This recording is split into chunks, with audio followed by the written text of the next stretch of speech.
Jesus. I'ma turn it up and then I'm gonna take it down. I'ma turn it up and then I'm gonna take it down. I'ma turn it up and then I'm gonna take it down. Jesus. I'ma turn it up and then I'm gonna take it down. I'ma turn it up and then I'm gonna take it down. I'ma turn it up and then I'm gonna turn it up and then I'm gonna turn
it up and then I'm gonna turn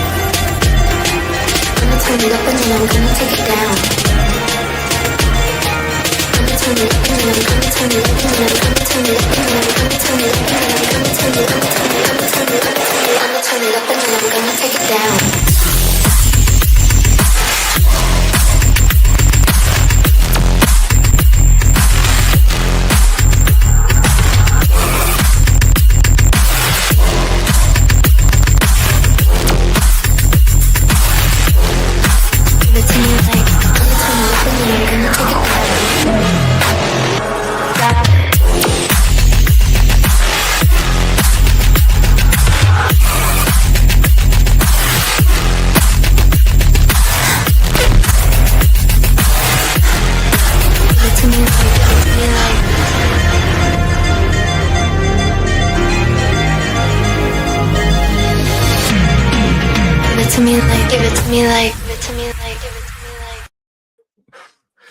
Hello people, how we doing? I hope everyone is good. I hope everyone is looking forward to this game tonight as much as I am. Well, maybe not as much as I am, because I must admit I am absolutely dreading it. But it's like that show, isn't it? It is all or nothing. If we don't go and win this game tonight, then you can just say it has all been a joke. Then that means the whole season has just absolutely been a break, basically. Yeah. I mean, we failed in the cups, we failed in the league. This is the only chance we have left, and that is about it. Mike, how you been doing, mate? Yeah, been all right. Had a tough week. Yeah, but listen, nothing better than Spurs to cheer me up, right? Fucking hell, man.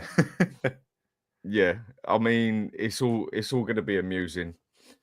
I mean, so with tonight, what do you reckon it's going to be tonight? I mean, what do you reckon? What sort of setup we're going to do? We're going to play the usual, mate. No, but in all seriousness, I think he will set up the team in exactly the same way as he has done for past 18 months, right? Which is actually, for me, the worst approach you can take, because the way I look at the Frankfurt team, I think if we've done a bit of a, not necessarily like a low block and a counter, but if we defended resolutely and actually used Tyler Johnson and Solanke as like a counter strike force, right? I think you could get some benefits from it, right? But you know what will happen, right? Ange will get a stiffy with 60% possession because That's what he goes off on, and he'll probably get slapped up, right? No, I mean, I'm not looking forward to this game tonight. I mean, for just the sheer way their fans, all 3,000 or 4,000 of them, 3,000 or 4,000 of them, totally outsung our fans of 60 odd thousand there. I think that just about says it all. And I've been to Germany a couple of times and watched games there. I mean, I've been to Munich once and I've been to Signana Park, 3-4 times. And it is a total different atmosphere there. I mean, one thing, when it comes to the Germans, they don't mess about. They get stuck in, whether it's behind their country, whether it's behind their team, whether it's even down to the way they make cars. They don't mess about, yeah? And this is going to be hostile. And I think it is going to be more hostile than some people might realize. I don't think it's going to be nothing like going to Turkey or something like that, where you're literally scared of your life. But inside this stadium, the way this team is now, that is going to have everything. I think that's going to be a lot of pressure on him because I think the team's broken. Yeah. Do you think he's got the team behind his back, Ange? Are they still playing for him? No. I don't want to say that they completely gave up on him because I don't think they did. And the only reason I'm saying that is like the last leg against Frankfurt. I actually think they tried and they wanted to do something. You can argue whether that's the fact that it's the only thing that they have left to play for. So maybe the players just self-motivated themselves and just, even though they don't like the manager, they played well. But it kind of gives me like this, not hope, not anything, just like this feeling that there are still some players that want to play, not necessarily play for him, because I think some players are just apathetic, right? I think there are some players in that squad that don't really care who the manager is. They just go with it. They just go with the tactical setup and they try their best. But I definitely think there are some who have fucking enough of him, right? And that want him gone as soon as possible.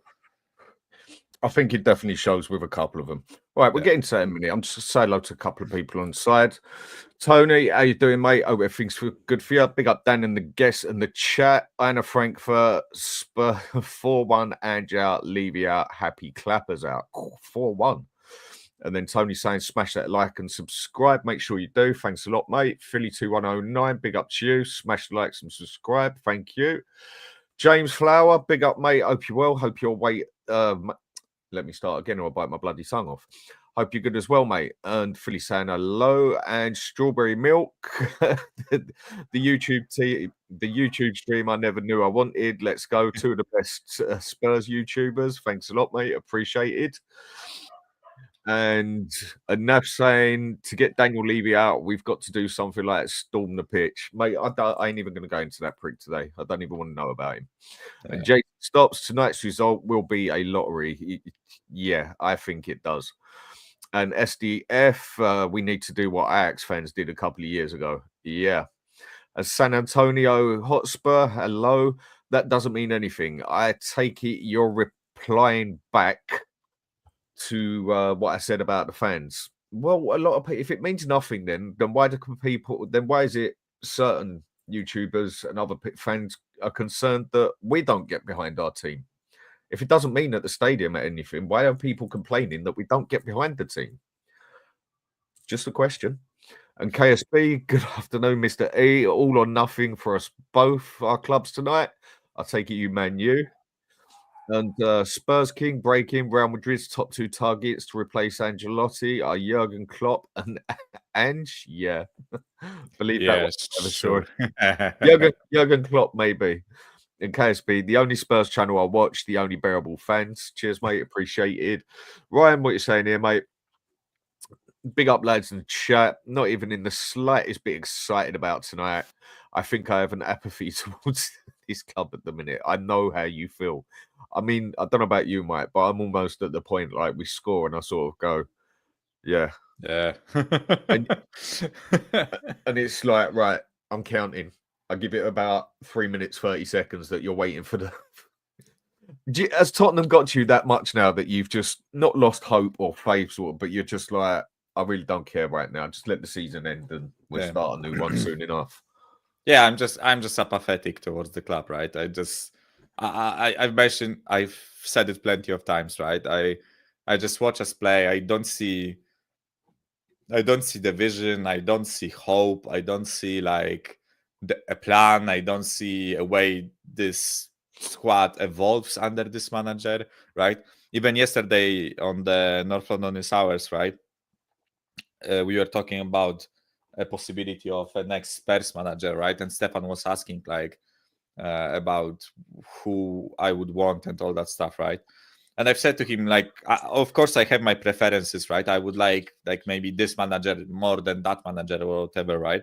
But I've said to him what I want now, right, is a manager to give me back that, not like pride, but that feeling of my team today, even if my team loses, they tried their best and the manager tried his best, like tried his, rose to the peak of his ability, of managerial ability to try and win the game, rather than be a stubborn prick who lets his players take the blame for his absolutely rubbish system, right?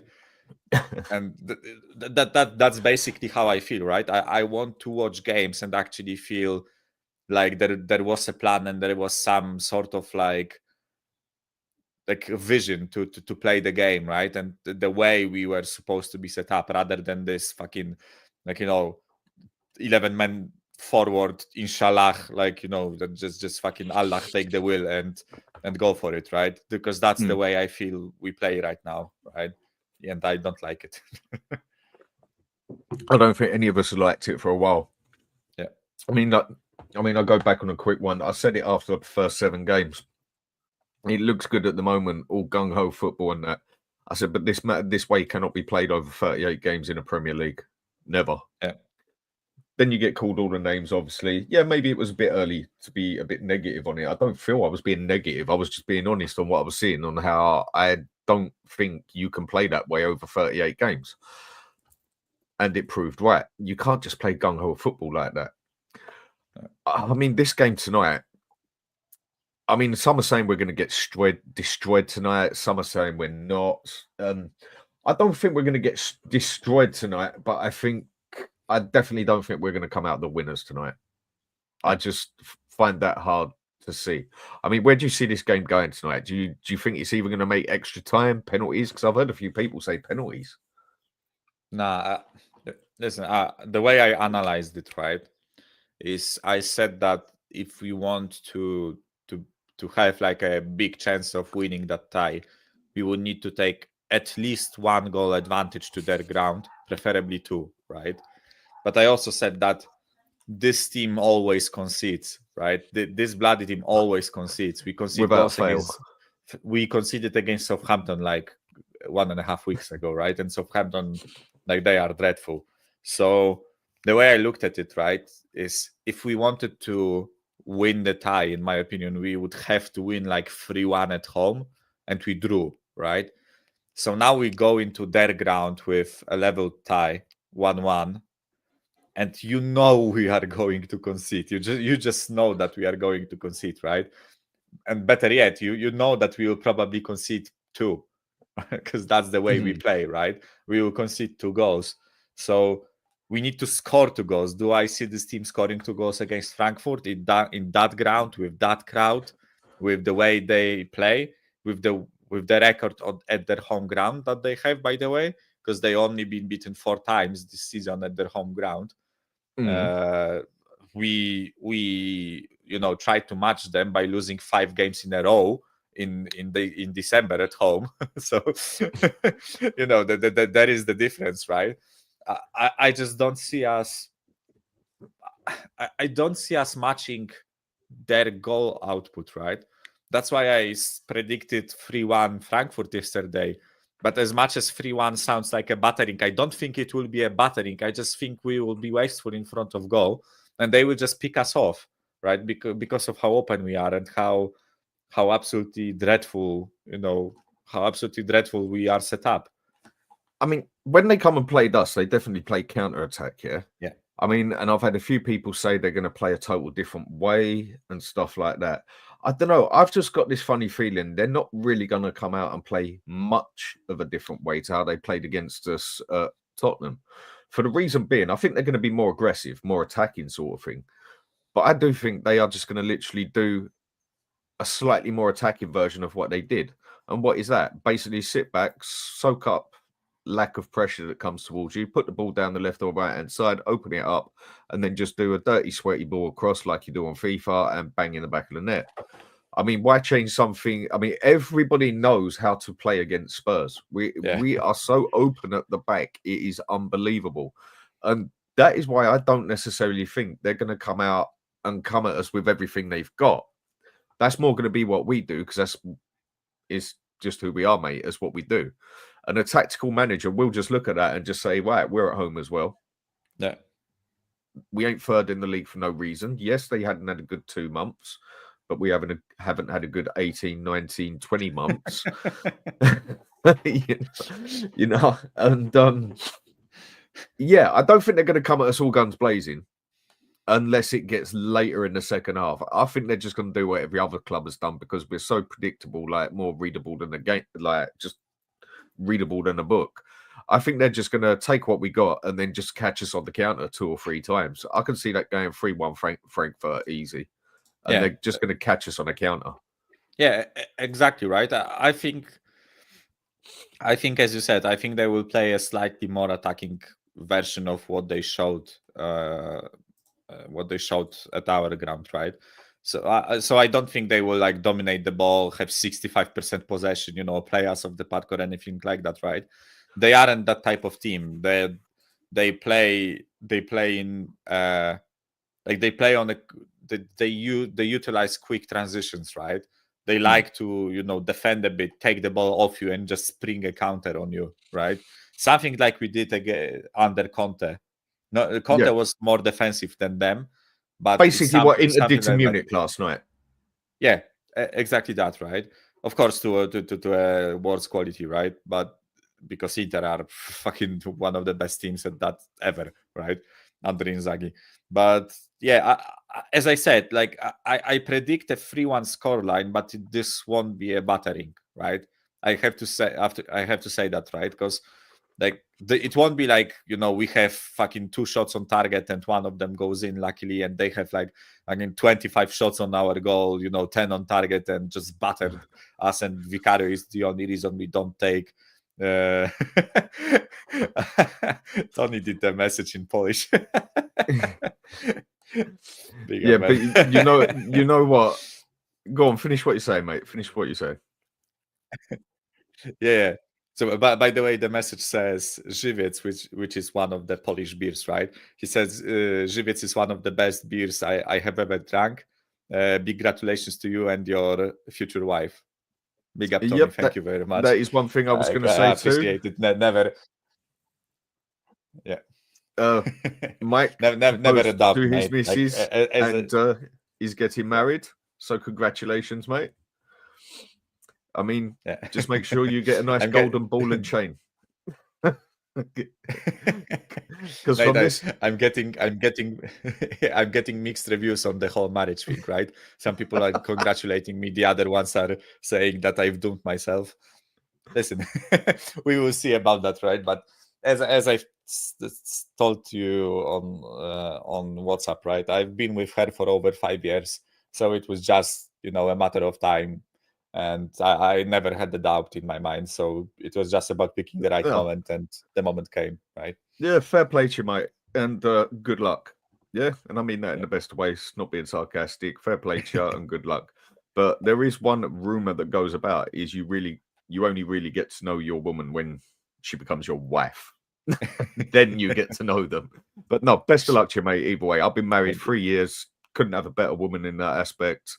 And she keeps me extremely happy in every which way. So I'm a happy man, and I'm sure you will be as well. Just try not to watch as much Spurs, and I'm sure your life will be happier.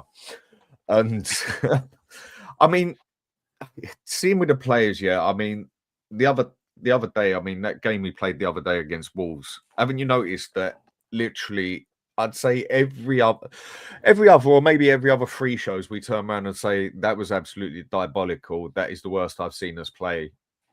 And then 3 games later, we go and say it again. Or even the next game, we go and say it again. How many times have we said that? That game against Wolves was absolutely fucking shocking. I mean, I am so happy I didn't watch that. You don't even understand how happy I am I didn't watch that game, right? Because I said it to Stelios, right? Like I proposed to my girlfriend 10 minutes before kickoff, right? So I just barely got up from the knee, right? We are hugging, kissing and stuff, right? And suddenly my fucking phone goes off because I forgot to mute the SofaScore pop-up like things when the goal goes in, right? So I just feel my phone vibrating, right? I quickly take a glance and it's 1-0 Wolves after 2 minutes, and I'm like, fucking hell, I am so happy I'm not watching that. I put the phone in the plane mode. Yeah, just like, I don't want to fucking know. Yeah, I don't want to fucking look at that. Sit up front in front of the TV, either get Netflix on or something, or watch Game of Thrones. Something that's going to put a smile on your face. And it ain't fucking Spurs at the moment, is it? I mean, for God's sake. I mean, that game, yeah. I mean, a lot of us have stuck up for Vicario, yeah. Now, for me, I told everybody about him when we first got him, because literally 99% of people went off their head that we went for a cheap shot. He weren't the cheap shot. Okay, he'd only done a season and a half in Serie A and that, but Inter was about to snap him up. They had him on the palm of his hand, but they had to sell Nana first I mean, what the fuck has happened to that player? I never know. But they had to sell him first to get the money so they could do that. And we literally took Vicario out the palm of their hand. Now, I'd seen him play a couple of times. Very good shot stopper. And I thought for the money we paid for him, good goalkeeper. Last season, majority of people like him. This season, I'd say people still got time for him. But for me, he's not a complete goalkeeper. I'd say shot stopping, I think he's up there with the top 3, top 4 in the Premier League. Actual shot stopping. Yeah. And he's very aggressive, very loud until the ball gets in his box. Then he seems to shut up and I don't know, he sort of freezes sometimes. Why does he go quiet as soon as the ball goes into his box? I mean, and then the other thing with him, he's improved a little bit, but set pieces, the man is weak. And that is an understatement. And this is why I don't rate him as a complete keeper as such. As a shot stopper, I think he's excellent. But you got to admit that other day, that was probably one of the worst ways I've seen a goalkeeper play since that Liverpool goalkeeper totally fucked it up against Real Madrid in the final. Yeah. That is how bad I thought Vicario was. And that's not just getting on his back, whatever, and that. I'm just saying that game, not him all the time. I mean, if it weren't for him, we'd probably be about another 20 points out and be going down. But mate, how did you think he played that game against Wolves? Because I thought he was absolutely diabolical. Yeah, listen, I hope after that game all the bozo gene he has in him went out, right? And I just hope he doesn't do that for a long time, right? Because I've been sticking my neck out for this goalkeeper, right? I actually think we have a quality goalkeeper on our hands, right? And for me, the way I look at it, right, I think if you utilize him in a good system, you can have one of the better goalkeepers in the league if you don't make him play out of the back like a moron, right? If you don't put him under so much pressure, because I when I look at him, right, I think he, as you said, he's a brilliant shot stopper in my opinion, right? I think he's one of the best in the league when it comes to just making those ridiculous saves. 1-on-1, he's great, right? Like the shots from range, he's great, right? And all that stuff. I just feel like when you put direct pressure on him, so as you mentioned, corners, right? When players get on his case, right? The defenders that go into the box get on him, right? Or when you put him under pressure where someone is like pressing him down when he has the ball under his feet, I think he has a bit of a bozo gene in him, right? So the way I look at it, right? These are things that can be mitigated if you play properly, right? I think on corners you can help him out by putting defenders around him and actually protecting him from the pressure of the opposition players. And when it comes to out of the back, you don't have to play out of the back 24/7, right? It's nice to play from time to time, and I don't think he is as trash as people say at it, right? I think he, like, up until like half the season, up until his injury, pretty much, he had a really good passing rate, right? He was actually like landing those passes, but I think the issue is that we are such a wobbly team right now. We are such a shaken team that his lack of calmness affects him really, right? Affects him really much. I think it just empowers the situation around the club, right? This defense is shaky, so it doesn't calm him down. He gets rattled, and thus it also rattles the defense even further. Like, it's like a pendulum thing, right? The defense is shaky, so the Vicario gets shaky, so the defense gets more shaky, right? I think if we were in a setup where we actually like are more set up defensively to be calmer, I think he would be much calmer too. And then I think we have one of the better keepers in the league, right? And I can even prove it by stats, like by the amount of goals prevented. Like, he's still top of the league, and he missed 12 games. Yeah. Like he still has the most goals prevented, right? So, which also goes to show how shit we are at defending, because we let so many shots at the goal, right? But he's doing his job by being a brilliant shot stopper, right? But I just don't think he's great at other things that some people require of a goalkeeper, but I think those things can be mitigated, right? So yeah, like his performance against Wolves was shocking. I just hope it doesn't happen again in the near future, right? I mean, I definitely rate him as a goalkeeper, no two ways about it. And people say, well, why do you always bring up negative sides of things? Well, the way I look on it is if you want to improve, you have to look at the negative side. I mean, when something's going right, you don't need to fix it, do you? Yeah. But when something's going wrong, you need to fix it. So if everything's right up front and if everything's right in midfield, but the defense is doing shit, to leave the midfield and the attack to it, you concentrate on that defense. That is how I see it. I mean, it's just, it just makes me wonder how some people just say you're too negative, or you're too this, or you're too that, when we actually only see what we see. And you do wonder sometimes, like, what did you just watch? Yeah. Tell me something to be positive about that Wolves game, on like where I can come on here and praise the players. I'm all one for giving credit where credit is due, but then I'm sorry, I ain't gonna blow sunshine up someone's ass when they don't deserve it. And on that day, there was none of those players that deserved it, as far as I was concerned. I think actually the one who didn't have a complete mare was Archie Gray. Yeah. And I felt sorry for him having Romero next to him. I mean, what did he do, mate? He was another one that, I mean, for me, his time, and he's done and dusted. He don't want to be here. The way he marched down the tunnels, the attitude he gives, the way he plays, and that, he don't want to be at Spurs no more. And I don't think it's going to do us no favors keeping him. I mean, would you reckon him? I thought he had a terrible game, one of the worst. Yeah, if not the worst I've seen him play. Yeah, I think individually that was his worst performance probably ever for the club, right? He seriously was shocking on that pitch. So I've I've pretty much accepted the fact that he will leave in the summer. I don't necessarily. I think he's a good player when he's on it, right? He's that curious case of when you see a player and you know what they can be, but they aren't that on a regular basis, right? Like they give you a glimpse, right? They show you, I can be this good, and then they perform like in a stinky way in the next game, and you are like, where the fuck has that good side of you gone, right? This world-class player. Yeah, where is this player, right? Where did he suddenly disappear? And I think that's the way Romero is, right?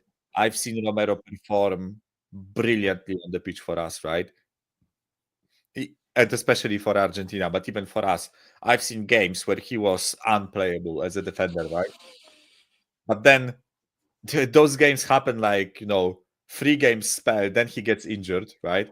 Then he comes back, plays like shit for 10 games, then he plays good for 3 games, then he goes to Argentina, gets injured, right? Then he comes back, gets a red card, and you're like, what the fuck? Yeah. Can we have some consistency with you, right? Which is the reason why I will be sad that he leaves, right? Because as I said, I think there is a player there. I think we will miss him, right? Miss the qualities that he has. But he has to go. At this point, like if his head is not in it, then there is no point in keeping him, right? And this is one thing that we've always said about this club, that this club sells really poorly, right? That we don't take advantage of the situation, right? We don't cash in on players, right? This is a prime example of we should cash in on a player when he's worth something, right? Because he still has 2 years on his contract. If Atletico want to buy him, right, don't play hardball and fucking demands £100 million or something, because you are never going to get that, right? But also, like, of course, don't settle for 35, like it was rumored in the journalist things, right? But if you get like £50 million for him or something like that, fucking go for it. Like take it and invest it into another defender, right? Especially because it's a center back, right? Like center back for me is one of the the easiest position to find a replacement in my opinion. I agree. I think there are so many good center backs around the world that you can substitute Romero for. Like, I can fucking give you 8 center backs right now that I think could perform the same way that Romero does, right? I can give you 8 from outside the Premier League if you want, right? Yeah, no, I totally agree. I've done enough FIFA careers to fucking know them all. No, I just do mine on Football Manager these days. FIFA got boring when I kept winning it, and then I just think, why can't you play with Spurs with that? When you can be Tottenham Hotspur on FIFA and you can destroy Bayern Munich 9-1, and you're good, it gets boring. But Romero for me, I mean, I've always said I think he's quite. Since he's been at Spurs, I think he's been overrated, because I don't think we've really seen anything consistently special. And for me, a world-class player stands out no matter where he goes. Okay, you can only be as good as who's around you to an extent.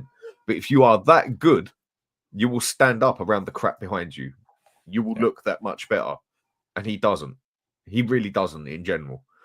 Such an inconsistent player. And I do feel at times he's one of the most overrated defenders we've had. But the thing is, when we got him, he had just had a banging season in Italy, where he was the top defender there. And at Atalanta, he played excellent. And when you see him at Argentina, 9 times out of 10, he plays excellent. And then he comes to us, and it's just like, meh. It's sort of like a job, basically. I think he's the sort of player that his heart needs to be in it. Like, he needs to feel the passion and the fight inside him. And for Argentina, he obviously has it, right? Because it's his national team, and you can see that he plays with that fire in his eyes, right? To be a bit cheeky with the phrase, right? And I think there were occasions that he played with that in his eyes for Spurs, right? That he had this, like, this fucking animal in him, that you were watching him and you're like, yeah, that's my center back, right? That's my fucking center back, right? And we were cheering him going through players, right? And then I think the fire is gone. Like, the fire disappeared from his eyes under Ange, and fucking rightfully so, right? If I was in his place, I would also give up on the manager, right? Like what player wants to lose 17 league games in a season, mate? You know what I mean? Especially when you are self-aware and you know, like, what level you are, right? He knows that he's good. He knows that he can play for the best clubs in the world, right? And he's fucking sitting in Tottenham under Ange, losing 17 games in a season, being 16th in the league, right? Like, he knows he's better than that. So I'm not surprised the fire is gone. I'm not surprised he doesn't have the willingness to perform. Yeah, like a lot of the players, you think his willpower's basically gone. He just can't be bothered now. It's just this done sort of thing. I mean, I get it with what a lot of people say, play with your pride, everything else and that. I mean, I find that quite a comical word at Spurs, pride. When has that ever been a word at Spurs? In the past 5 years anyway. And no, for me, he's got to go. He's done and dusted. He's had his day. He don't want to be here. If we get anything like 40 million plus for him, snap it up. Because I think he's only going to get worse. If we say hang on to him until the last season, I do think he is injury prone. But then again, all of a sudden, just before it comes up again against Argentina, he's sprinting down the street and doing 5-mile runs around the block, conveniently. You know, whereas the day before you see him at Tottenham and he's on fucking crutches, isn't it, basically? And with that, it's just like, do you know what, mate? Baked potato. See you later, mate. He's got to go. Right, another one that I want to bring into this, yeah. I mean, the reason I'm bringing these players into this is because they're players that are going to quite possibly play tonight. I never, ever thought, Mike, never in a million years, yeah. And it was a good job. It was a good job you weren't on Stealth Show the other night on Sunday night, because we all did what you usually do, like opened up a bit, let our anger out. Let our passion out about Spurs, or lack of passion anymore. You know, we you know, where you sit, you come off and you're like just because you've been speaking about Spurs for 3 hours, sort of thing. You wipe that tear away from you. It was like one of them ones, basically. I mean, fuck me. Did I ever think I would be sitting here with like 20 minutes of the game to go, watching the TV and saying, mate, just bring on Richarlison? Wow. Just wow, how deep does this shit go? I mean, Solanke, what a pile of wank that thing has been. I mean, honestly, I defended him as much as I could, yeah? And I still don't think we play him the right way. If we play him the right way, because he ain't a target man, I think we would see better. But I'm not even going to say good. A lot of the other players, I've said this time again, you play them the right way, you will see a better player out of them. But wow, I mean, that day, Solanke, for me, the fact that he got me to want Richarlison on the pitch, I think that just about says everything. I mean, between them, they're like, what, 125, 130 million? What was it, like 57 for Solanke, I think, and add-ons. And I think for Richarlison, it was 50 or something, plus add-ons, right? So it's like over 100 million pounds for them too. Mate, like... fuck's sake. Like, you know what, right? When I say this, I fucking mean this, right? Me and you, if you give us 100 million pounds, right, we could do a better job of finding two strikers than our scouts did. Like, I'm dead serious, right?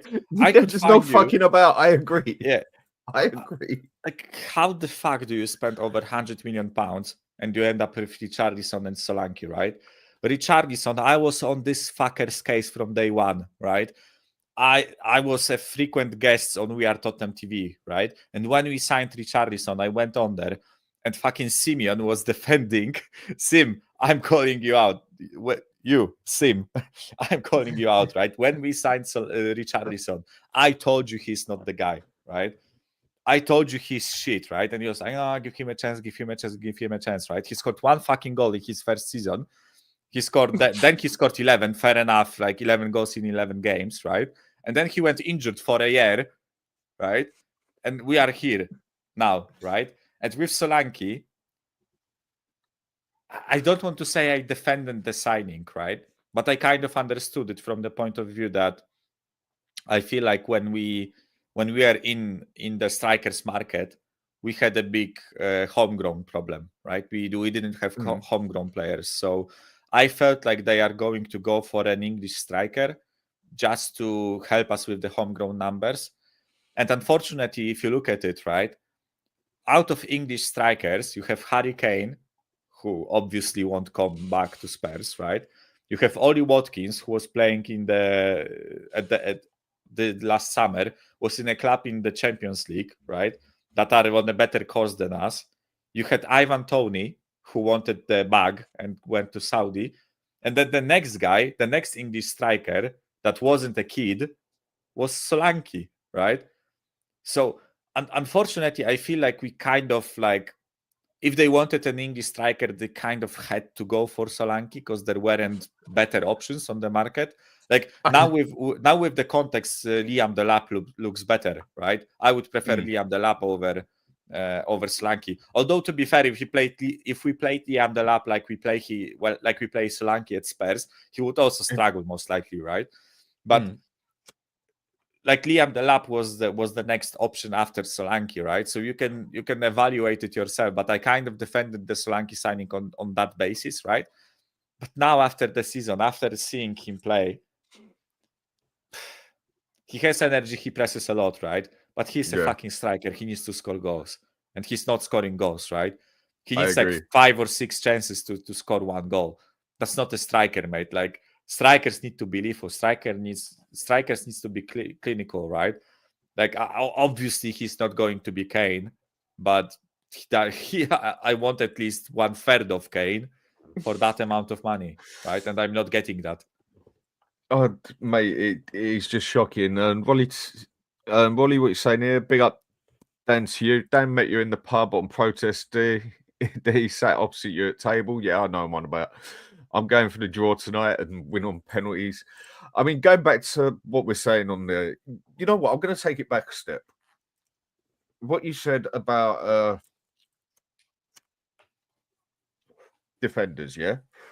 Now, if we take that back 20 years, 25 years, 20 years, let's say, yeah? Defenders were few and far between. You couldn't find them nowhere. But there were strikers everywhere. You could go all over Italy, Spain, England. There were strikers everywhere. I think it's just gone in a complete circle now where there is actually a lack of good strikers out there and there is just a lot of good defenders out there now. I mean, you go through that Premier League and actually name me some action. I mean, Arsenal can't even get a striker. You know what I mean? There aren't that many great strikers out there. But surely we could have got. Did we just get Solanke for the reason he was English as well? I think that might have had something to do with it. But the fact that we sit here and we now talk about who would you rather play tonight, Solanke or Richarlison, it just about says it all, doesn't it? I mean, I remember being on a show when somebody said to me like that he thinks Richarlison like plays the same sort of DNA as R9, and for that I just had to sort of like, don't talk to me. You know, it was like, just don't talk to me. He might be the number 9, but he is no Ronaldo R9, that is for sure. But mate, I mean, but the fact that we're putting Ronaldo, go on, mate. I mean, putting them two even in the same words. I mean, that's criminal. Yeah, Ronaldo and Richarlison in the same sentence. It's you know what I'm saying. I agree.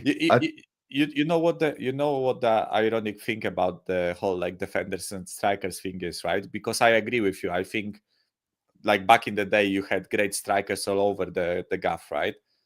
And the defenders were far and few in between. But ironically, like I think last season, if my mind serves me correctly, was the most goals scored in Premier League history. So, like, you know, overall, all the teams, right, scored the most goals ever. So I think it was something like 1,200 goals or something like that. And like the previous best was 1,090. So, you know, like these were some of the most goal scoring seasons recently. But we say that the defenders are better, right? Which for me further proves the fact that I think like those like number 9 type of strikers, like, you know, clinical finisher, deadly striker, everyone plays for them. I think this kind of is dying out because it's better to have 2 goal scoring wingers and a false 9 and a guy who works for them in the middle. And when you look at majority of the teams, it's rarely, other than Haaland, right? It's rarely like one guy with 30 goals and, you know, other guys with barely 10. It's more like, you know, 20, 15, 12, 10, and 8. The inside forwards start getting the goals, like Johnson with us. I mean, another player who he scored 16 goals. I can't fault him in that way, but in any other way, I think he's one of the most terrible players on the pitch. But we go to that, yeah. Right. With the stream tonight, with the team tonight. This is just what I'm reading. It's not definite. But the team tonight is saying it's more than likely to be obviously Vicario, Porro, Romero, Van der Ven, and the Doggy. Now, already I have a big issue with that one, yeah? Where is Spence? Yeah. Now, I think a lot of people have got a bit overrated about Spence, but he has more than proved his worth, especially on the defending side, that you either pick Adoge or Porro with Spence, not Adoge and Porro next to each other. I mean, I think we need that extra defense in this game desperately, and Spence is the only one out of them two that can defend. Why would he leave Spence out again? I'm not saying he's gonna. I'm just reading what is the high prediction of the team. I mean, for me, I've already got a problem with that, with Spence being left out, if it is true. Yeah. I am the same, right? Especially like, you know what the issue is, right? That I want Porro to play, right? I think Porro gives us a lot of quality in the forward areas, right? I think his crosses are great. I think he has a great shot on him. I don't think his passing is bad and all that stuff, right? But the issue for me is the fact that Frankfurt's most dangerous player, which is Ekitike, right? The striker, he plays on the left side, right? And he cooked Porro when they played against us at our gaff, right?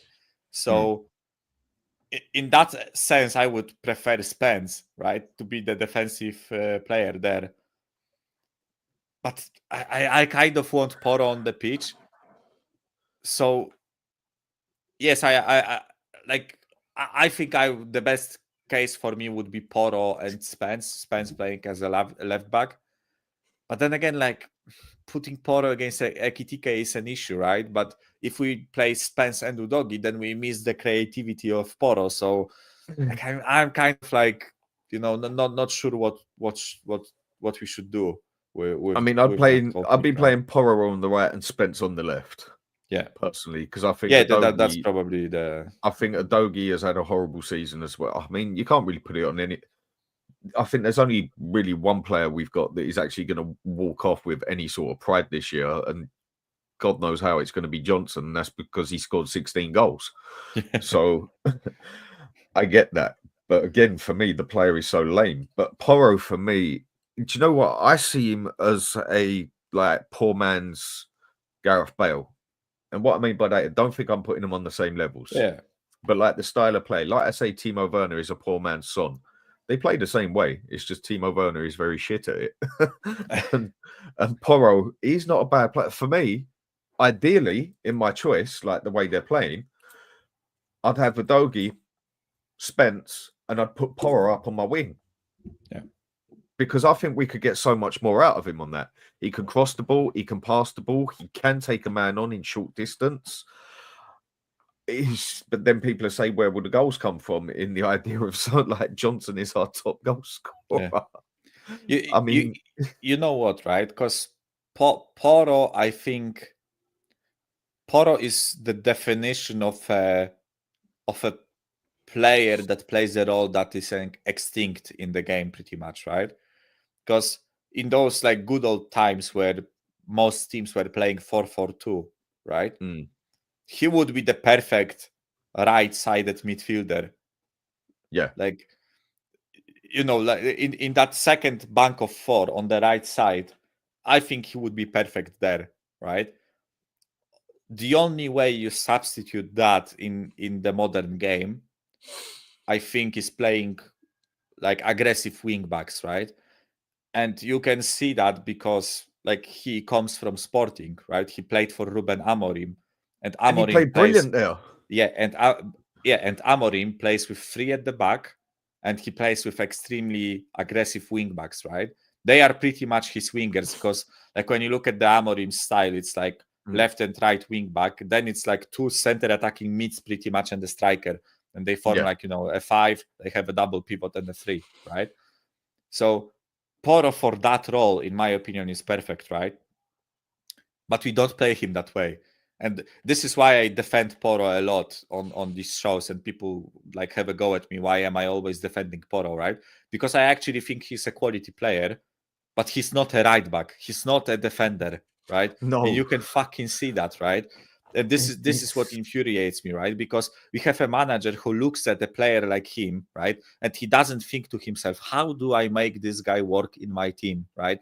I have a guy that is brilliant at crossing, that has a powerful shot on him. As you said, he's good at close range dribbling, right? He's actually quite pacey and like low center of gravity. You know, I can use him offensively, right? And you put him fucking right back to get twisted and turned by every single left winger on the pitch, right?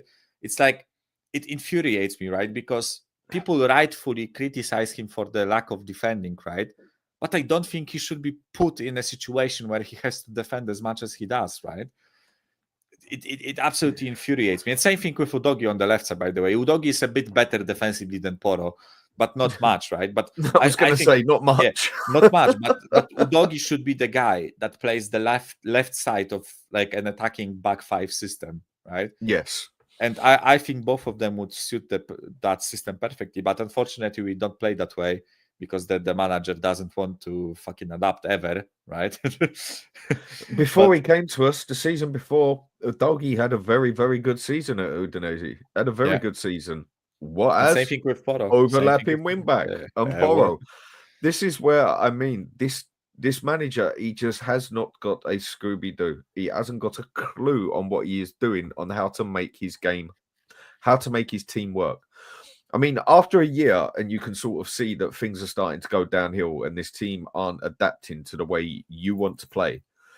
And then you can't necessarily, I mean, we brought in basically one player that gets into that first team. I mean, don't even get me started on some of the other. Oh, sorry, Bergvall, two people, because Bergvall seems to get in the team now, regular. Yeah. But doesn't that tell you something that, right, if my tactics aren't working, I can't get the other 5 or 6 players I need in at this moment to get my team working. I now have to adapt more to how the players can work to win me games. Exactly. Not be so far stuck up your own arse. You can smell yesterday's dinner and say, well, we play my way or the highway. I'm quite happy to die on your high sword on the hill, sort of thing. And that is just how he comes across. I mean, he has done himself no favors whatsoever, this manager. If anything, he's just dug his hole deeper and deeper and deeper every time. Now, me personally, I think I'm not going to go into it, but I think the man's got different issues, yeah? And that's no insult to him, by the way. But I do think it goes a bit deeper than that. But it just, you would just think even a manager with common sense of football would realize it's not working. I've got to do something here to make this work. And but you know what, Dan, right? The way I look at it, there are ways to play Porro as like a right back, right? I use that on purpose, right? Mm-hmm. With a back four system. That like that there are plenty of tactics. Like one of them is called an elbow tactic, right? Where basically, like the right wing back, Porro in this case, he pushes up, right? But then the left wing back tucks in and forms a three, right? So basically, you play like with a back three, but a left back forms is a left center back, right? And then you can allow Porro to fucking bomb on as much as he wants. Right? You can play him offensively and order one of the midfielders to cover right back, and then they form a back three where the midfielder is a right center back, basically, right? Romero is central and Van de Ven is left, right? And you can allow Porro to bomb on as much as you want, but we don't fucking do that, right? Or either one of them. Yeah, and this is so infuriating, right? Because like it's quite simple. It's simple and it's solvable. It's not something that you can't fucking, like, you know, you can go on Google and fucking find out an answer to that, right? Like, seriously, that it's that easy, right? Implementing it is a different thing, right? Teaching players the way is a different thing, right? You might be shit at teaching the new formation, right? But then it means you are a shit manager in general if you can teach your players how to play a formation, right? But like the point is, right, if it's what you always say, right? Play with the cards you are dealt with, right? You look at the cards and you have like a king, a queen, and a 9 or something, right? Don't pretend you have 3 fucking aces in the hand, right? Just You can play only with bluff it so many times. Yeah, You can bluff it a can couple. Yeah, just play with what you got, right? If you have a guy that's a brilliant wing back, and you can actually utilize him to gain an advantage, right? And stop his weaknesses being exposed. Fucking do that, right? Instead of forcing him into situations where all of his weaknesses are exposed in this system, right? All of it is exposed in this system, and people are getting on Poro's case, right? And there are plenty of people saying, "Ah, fuck him, like sell him," like this guy is useless, right? Okay, like fair enough. If you want to sell him, right? But if he goes to fucking Atletico or United or somewhere else and performs out of his skin, don't come back and apologize, right? Because I told you so. Like I think he's a good player. Look, the way he plays, yeah. I mean, when it first started and everything, and I was telling people that playing two inverted wing backs is going to cost you a big time. And I had people telling me he don't play within 2 inverted wing backs. I'm like, yes, he does blatantly. And I've told people this for ages, and a lot of people actually see it now, yeah. And then as all I hear is like someone mentioned here, like Klopp used to do it, but he put it the right way, like describing with what you did. And Pep used to do it, yes. But they also had a DM in front of them. And when one of them went forward, or one of them up the wing, or one of them inverted forward, the other one came back to make it free at the back. And they still had a DM. The fact that we don't even have a DM now, well, I thought that was Archie Graver's job, but that's a different story. I mean, how can any sort of defender enjoy this sort or want to even play for a manager that plays these suicide tactics? Now, I could even get it if a striker enjoys it, yeah? If you're getting the ball coming up to you, whatever, plenty play the ball forward, out and out attack. Now, I would get that. But how can any goalkeeper or any sort of defensive-minded player want to play like this? Seriously. I mean, even when it comes to the goalkeeper, do you know the bit that really gets me, Mike? And I mean, this one really does piss me right off. The fact that I think we take more chances in front of our own goal with a pass than we do up the other end of the pitch. It seems like we don't pass up the other end of the pitch unless there's a 70% chance that the pass will work. Whereas in front of our own goal, if there's only 20% chance that the pass will work, we seem to do it. Yeah. I don't get it. I get there's things in life you understand, and then there's other things you don't. You just get it. This one, I don't even get it, let alone understand it. I get the point of wanting to play out from the back. But when it happens like 9 times out of 10 every game, when Vicario gets the ball and he's looking up and he's already got 2 wingers and a bloody striker coming at him, and his 2 centre backs, his 2 wing backs are already gone, and his 2 centre backs are like, we're over here. What is the poor fella meant to do? What defensive sort of player or goalkeeper would ever want to play these tactics? Yeah. Honestly, it makes no sense to me. Also, like as you mentioned, right, to play out of the back, you need to drill the team and you need to have a proper setup, right? Because like when you play out of the back, your center backs usually have to go out wide, right? So when someone closes the goalkeeper on, you pass it to the center back, right? Then the center back gets pressed. Usually, he can either pass it back to the goalie or pass it to the wing back, right? And then you create overloads. Sarius explained it plenty of times, right? How you play out of the back. I feel like we, even now, after all this time, we don't have it nailed on. And this manager is in charge for almost 2 seasons now, almost 2 full seasons now. And we don't have like the proper playing out of the back setup, taught to this player. Like they don't know how to play out of the back from time to time, right?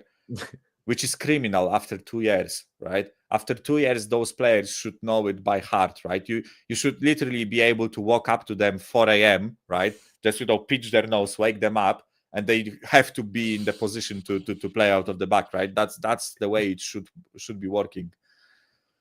And unfortunately, it isn't, right? And the biggest issue for me is that, and sometimes I don't understand it when I watch footballers, right? Vicario, if you are getting close down, mate, and you don't have anyone to pass to, just fucking boot it up the pitch. Like just boot it up the pitch and relieve pressure, right? Even if you lose possession of the ball, the team can, go back into the defensive shape, and you can try to defend the dangerous situation, right? Just don't fucking do what you did against Wolves and pass it straight to a player that's fucking 6 meters away from you, right? This is something that I will never understand with modern football, right? That these players are so like robotic and so like so drilled, and yet like they are drilled to do that playing out of the back thing, yet they don't do it like as good as you expect them to, right? It is. I mean, we noticed it. Even my head's gone numb now. What was our second keeper? Not for Forster. Yeah, Forster. It was Forster. Yeah. Even when he played, I must admit, he actually shocked me. He had a couple of good games, but you could see the second the ball come to his feet, he shit a brick. He did. I ain't a midfielder. I ain't a defense. I'm a goalkeeper. And then when we played that Kingski, and then when we played, okay, he had a good game, but you could see with every single one of them, the minute the ball comes to their foot. Now, do you know what? I don't think some of them would mind if they had a little bit of time on it. But where every team knows we're going to do it, they're already on the goalkeeper's ass before he's even looked up, and then he has to take some crazy out of part. It's the same attitude as me. The way I used to play, when in doubt, kick it out. Okay, gives it to the other person, but then you got a couple of seconds to get your team together to mark up whatever. I'm not saying do it all the time, but sometimes when in doubt, just kick that bloody ball out. Yeah, exactly right. There is lack of goalkeepers that can actually handle being a sweeper keeper. Yeah. Now, what he plays as is an attacking sweeper keeper, basically, because a sweeper keeper can come out this far. Then you have like, what's it called? One who basically just helps you. I can't think of the right bloody phrase for it. And then you have an attacking one, a support one. You have a defensive sweeper keeper. You have a support sweeper keeper, and then you have an attacking sweeper keeper as such. I can see the football manager knowledge. Yeah. And then with that, there was no better at it than Manuel Neuer. Yeah. Manuel Neuer was the best of the best when it comes to being a sweeper keeper. I don't think there's ever been a better goalkeeper on this planet than Manuel Neuer when it came to being a sweeper keeper. Yeah. Now, there's been better on their line, but God, I mean, we concede roughly 18 to 20 shots a game. Anyone with any defensive sort of mind must just think, what is this man on? It is crazy.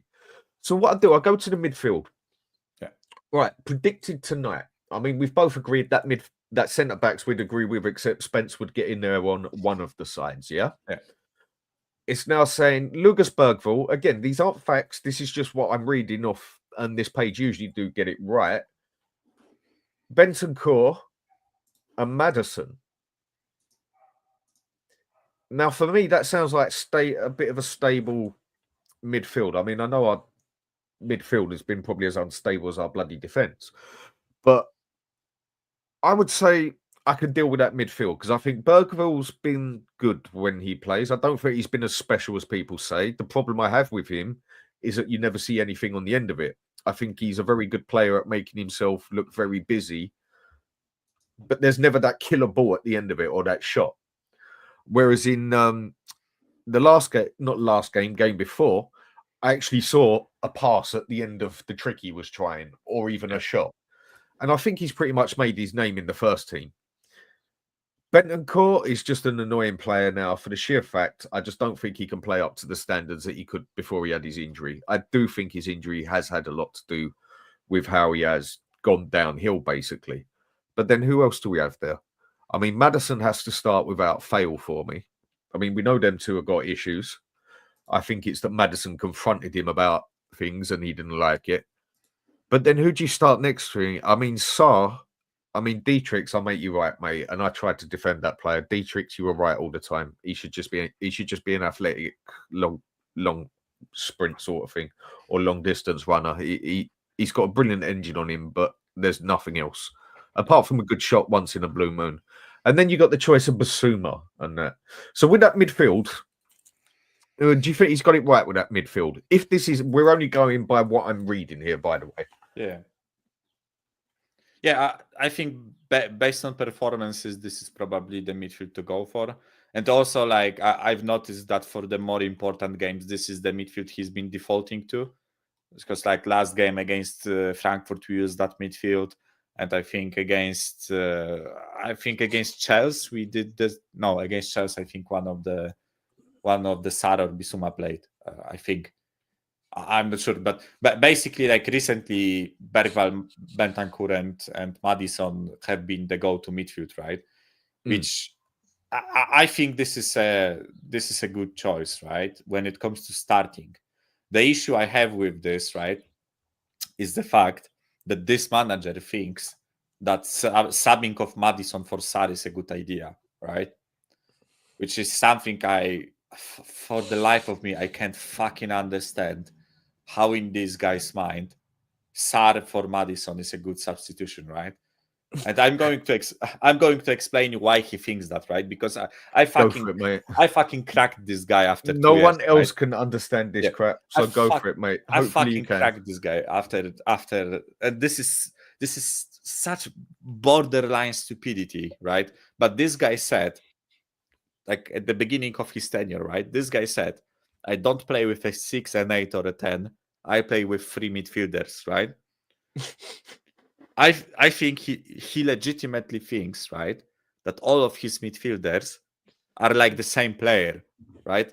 I legitimately think that he just chucks 3 midfielders onto the pitch and calls it a day, right? Because in his mind, they all should be able to defend, take the ball, run with it. Basically, play a dribble, 10, an pass. 8, and a 6 Yeah. sort of thing. Yeah. I mean, I don't like using numbers, but people will get what I mean. You know how I use those numbers, right? I said we don't play with a 6, with an 8, with a 10. We play with a 24. Like, we have 3 24s on the pitch, right? If you sum 6, 8, and a 10, it's a 24, right? So we play with 3 24s on the pitch because they are supposed to do all the 3 rows, right?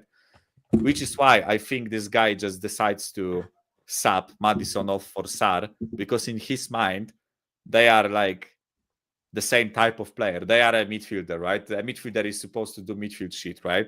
So he chucks Sar on and calls it a day, which for me is such a fucking borderline. It's frustrating. I don't want to use the R word, but you know what? Yeah. Don't get. It's borderline. Mate, I agree. Yeah, I agree. you know. It's just, you think we need to score that goal or we need to do something.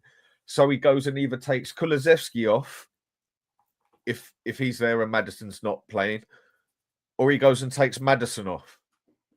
And you think Kulusevski, apart from Maddison, I think is the closest thing we've got to a playmaker as such. I don't think Bergville is no playmaker. I think he's more of he's a bit of a press forward, box to box, like get it, charge forward, and then a direct ball left, right, or forward sort of thing. The way Bissouma should be playing, yeah? And used to be very good at it until he came to Spurs, basically. And it's just, I mean, some of this stuff you see him do, it is common sense. I mean, when people turn around and say to me and say to others, what would you know? You're just a keyboard warrior. You just hide behind your mic or whatever. You're just, you're an armchair supporter. What would you know about football? Like, so I reply with, well, I bet you're not a manager in the Premier League as well, so you're quite irrelevant then if I am. Some of this is just common sense for me, Mike. Some of it, do you know what? If he would just stop inverting both wing backs, at the same time, I mean, I wouldn't invert either personally. I'd have one charging up the wing, the other one cover it, or I would just, my way would be playing with 3 at the back, 2 wing back sort of thing, and then take it from there. The way Inter Milan play basically at the moment. I love playing 5 at the back. Some would say it Conte football, some would say it's boring. Yeah, Inter looked very boring against Munich last night. They beat them, they beat Munich when Munich hammered them with everything in a counter-attack play the way that Inter play. I'd say they're the only team on the planet at the moment that has got a better defense than Arsenal. And it hurts to say it, but it's true. But going back to our one, with some of the howlers that this man makes, or he waits until we're 2-0 or 3-0 down on like the 70th minute before he makes the sub or something. I think his subs have been better this season than what I saw last season. At least he's waiting until we only go 1-0 down until the 60th minute usual before he makes a sub. Not waiting until we're 3-0 down and it's like 75 minutes and then he decides to make a sub. But why does he keep taking off Maddison and then go put Sarr there? Or go put Basuma there? What are you doing? If he would just play with one inverted wing back and put it into a back three, and then at least play with someone to come back as the DM while the rest go charging forward. Okay, I know that leaves you completely open in the midfield, but at least you got a DM and 3 defenders there. Yeah. I think that's 25% of his problem solved. 30% even, if I'm going to be honest. I mean, and some of this to me is just anyone with any slightly football knowledge. To me, it's common sense. But hey, I'm not a Premier League manager. What would you know? What would I know? It's common sense. Yeah, you know what? I fucking love it when someone. I fucking love it when someone uses that whole "you are not a Premier League manager" argument, right? And my response is right. You can apply this to every single thing in life, right? Do you like reggae, right? You don't like reggae. Oh, you are not a musician. Why are you talking about music, right? Are you fucking right wing or left wing, right? Oh, why are you talking about politics? You are not a politician, right? Yeah. Do you like ibuprofen or fucking paracetamol, right? Oh, why are you talking about drugs? You are not a fucking doctor, right? Like you can apply this to every single part of life, right? We are consumers, right? We consume football, we watch it, and if you have like 2 working brain cells that can do a high five, right? Your 2 brain cells can do a high five. You can watch football and gather information, right? And make judgment on it, right? Your judgment can be wrong, fair enough, right? Every single human makes mistakes, right? There aren't perfect humans out there. I mean, we are only human at the end of the day. We are only human at the end, right? We can make mistakes. I've made plenty of mistakes, right, with my football judgment, but haven't we all?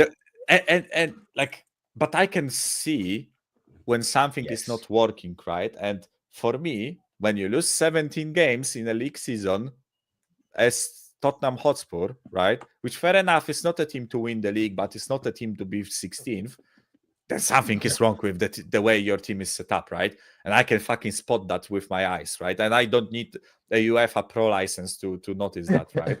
It's such a simple, like, it's such a simple thing to say. Oh, you are not a Premier League manager. Neither are you, mate. Fuck off. Like, exactly. It's like, the thing is, okay. If I was talking to Thomas Frank, right? Like we did a podcast with Thomas Frank, and I gave him my football opinion, and he said, "Nah, mate, you are talking shit," right? Although I don't think Thomas Frank would put it that way, right? No, but it's an you example. Get the point, right? Yeah, as an example, right? Then I would be fair enough, mate. You are the manager in the Premier League. Obviously, you know more than me, right? Then I'm going to shut up and listen to you, right? But if we as fans, if we are talking between each other, right, why not have a discussion about those things, right? Instead of just blindly, like our manager is great, like everything is great about the team. Fuck yeah, Spurs, woo! And we are fucking 16th, mate. Like, you know what I mean? Mate, I'm totally with you on that one. I mean, for him, it just must be ignorance is bliss. Surely it's got to be, because when you can also see, I mean, it's like I've said to others, the shows must get boring because they're so repetitive. I reckon we could have done a show about 8 months ago, made it about 3 hours long, left it at that, and then just kept, just playing the show, except just put a different line at the top, just put a different result on the top. And then, and then we don't have to do this crap for 8 months, It's all like either Stel or me or Sav or what. Just press play. Just press end stream. There you go. Job done, sort of thing. When it is the same bloody things, surely any other person can see this, but they just don't. He just doesn't, and it just winds you up in the end to the point where you're numb to it, where you laugh. Because I said, like what I said with what me and you said, I just think it's quite simple to work some of this problem out. And he just makes a mountain out of a molehill for himself, and he's just so stubborn. So, right, when it comes to the attack, so you think that's a steady midfield that you'd go with, yeah? Yeah, that's the midfield I would pick. I personally can't see nothing wrong with it either, because Basuma's been absolutely crap. We don't play with a DM anyway, and You know, Maddison will probably have to come down to Vicario to get the ball anyway. So either way, he's irrelevant as a number 10 in some ways. You know? So, I mean, Son ain't going. And you know what? I'm really not bothered because Son has been probably Son and Romero have probably been our biggest letdowns this season. Yeah. I mean, on the right wing, it's saying we're going to go with Kulusevski. Forward, Solanke. And on the left, Odegaard. Again, this is just what I'm reading, not the facts. I mean, how does that one sound to you?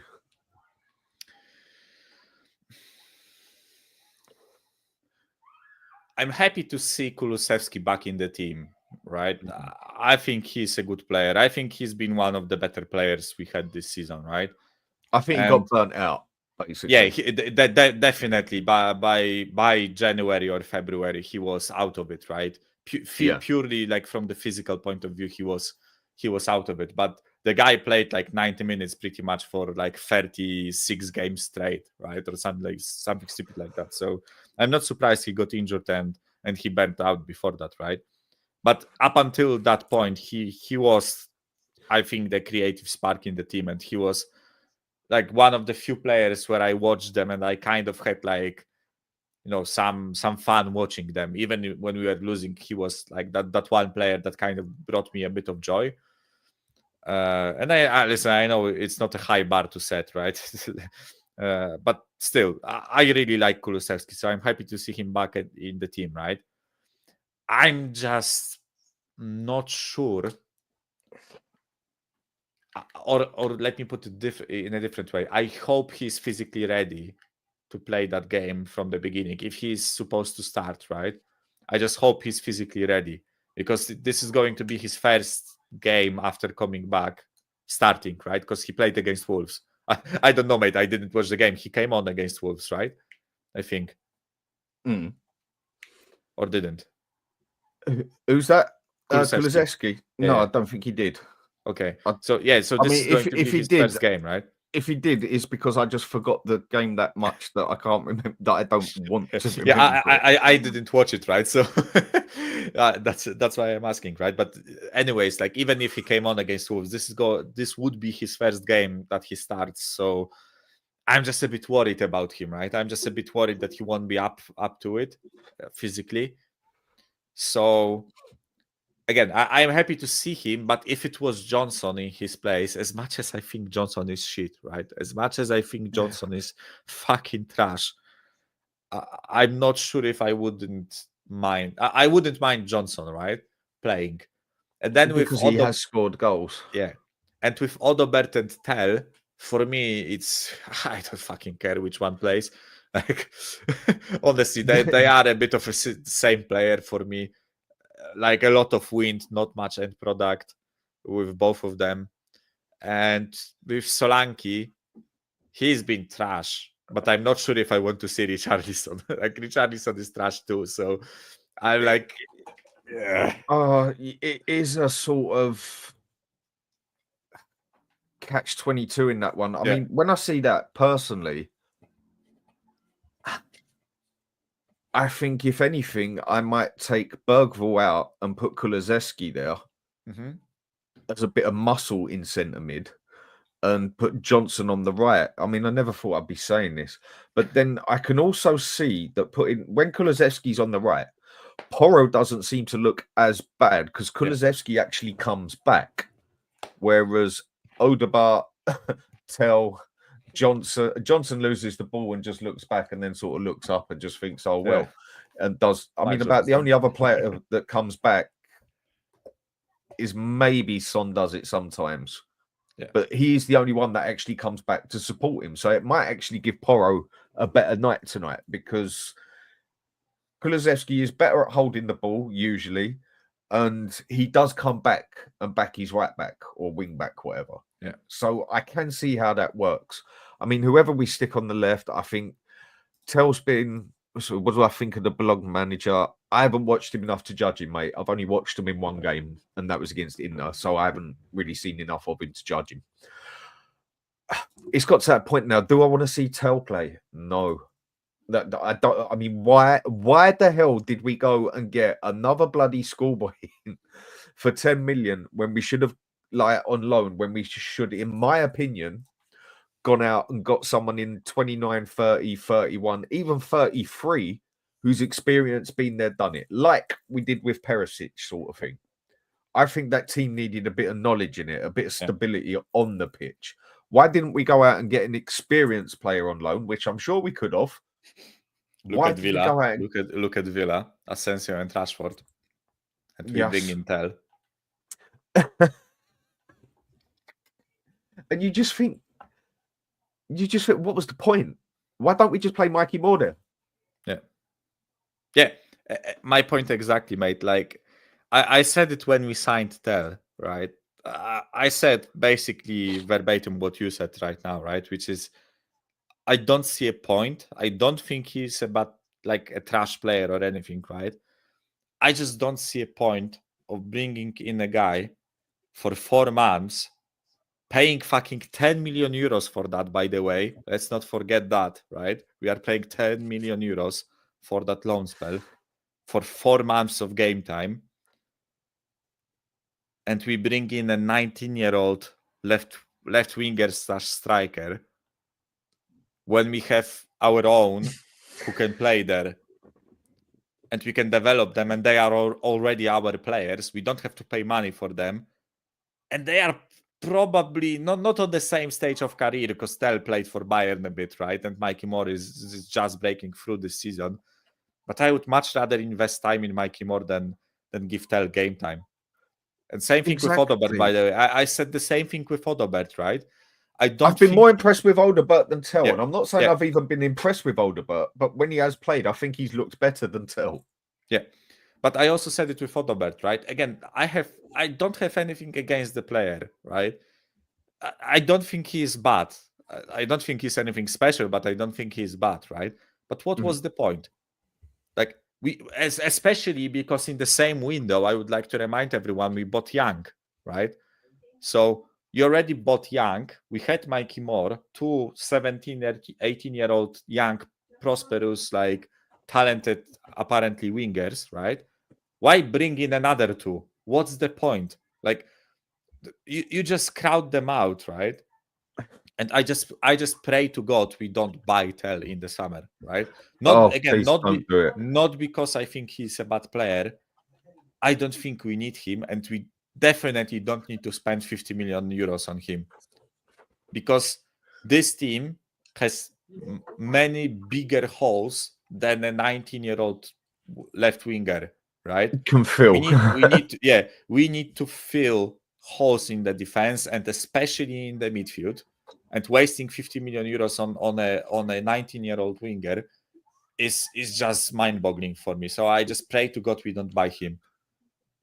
I mean, with this question here, quick off Jay, Dan, would you consider Thiago Motta as the potential Ange replacement? Did well at Juventus, did well at Bologna, struggled at Juventus. Mate, if you put Mickey Mouse in front of me, I'd probably take him in front of Ange at the moment, because he'd probably do a better job.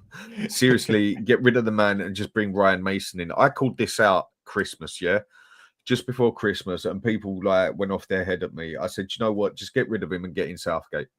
Why did I? Only for 6 months, by the way. I don't want Southgate full time, never in a million years. But one thing, Southgate, I think his system would actually suit these players better, because he plays with 3 at the back as well, yeah. And I just think Southgate's system would have got us 10th or 9th sort of thing, instead of he would have got us in a more stable position. Yes, it would have been painful to watch. Yes, he is not a good manager. I mean, he's the sort of manager, if you would describe him as food. How do I put this? It was like when it was lunchtime at school and you opened up your box for food and you find out your mum's only put in like a water, a bag of red and salted crisps, and a ham sandwich or something. You know, he's just that dry lunch. It's unreal. And you're like, cheers, mum. got some fucked up little sandwich there with red and salted crisps and water. Like, yeah. And that's how I think he plays football. Cheers, mum. Thanks for nothing. You know what I mean? That's how I think he plays football. But I think it would be more stable than what Ange tries to, there just would have been a bit more stability to it, yeah. And I mean, you can't tell me any other style of football. Nobody go and preach at me that the Jose Mourinho style or Conte style was more painful than this crap, yeah. Don't do it, because I will kick off with you. Don't do it. There's enough of. I mean, when we've even got supporters that stand there and say, no, instead of winning every game 1-0 like Conte, I'd rather we go out and put some effort in and lose a game like we did against Liverpool 6-3. You just think, mate, what are you smoking? I mean, and that's a nice way to put it. It probably isn't even smoking, yeah? But I won't go into any depths about that. But seriously, I mean, just everything about our system at this moment in time is wrong. But with that team that's put there, I must admit my faith isn't here. Not that it was there anyway, but it's really. I think we're going to have a really hard time tonight. Yeah, and I'm just not looking forward to this game at all, one bit. Yeah. You know what, mate? Like, and especially because you mentioned the Liverpool game, right? That Liverpool game, that 6-3 at home, right, was like almost a breaking point for me, right? The fucking meltdown I had on Stelios' show, going in on this fan base, right? I seriously stopped myself from saying some things, right? Because I would probably get fucking cancelled after that, right? And like I'm Polish, I don't have a blockade like Westerners, right? Like, because up west, like, in England, Germany, USA, you can say certain things, right? I don't have that blockade, right? So I sometimes fucking have to stop myself, right? Especially after a game like that 6-3.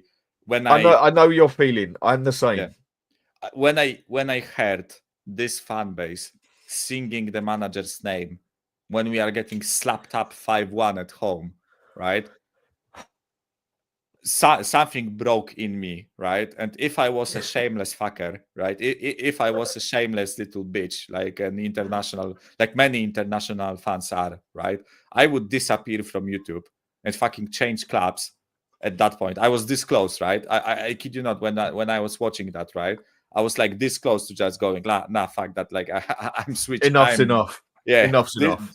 Yeah, this ship is sinking. I'm jumping off, right? Yeah, basically. And I ain't throwing the wooden boats out for the women first. They can wait, sort of thing. Yeah. Basically that, right? So I seriously, it was this close. But yeah, like as you said, no faith for today.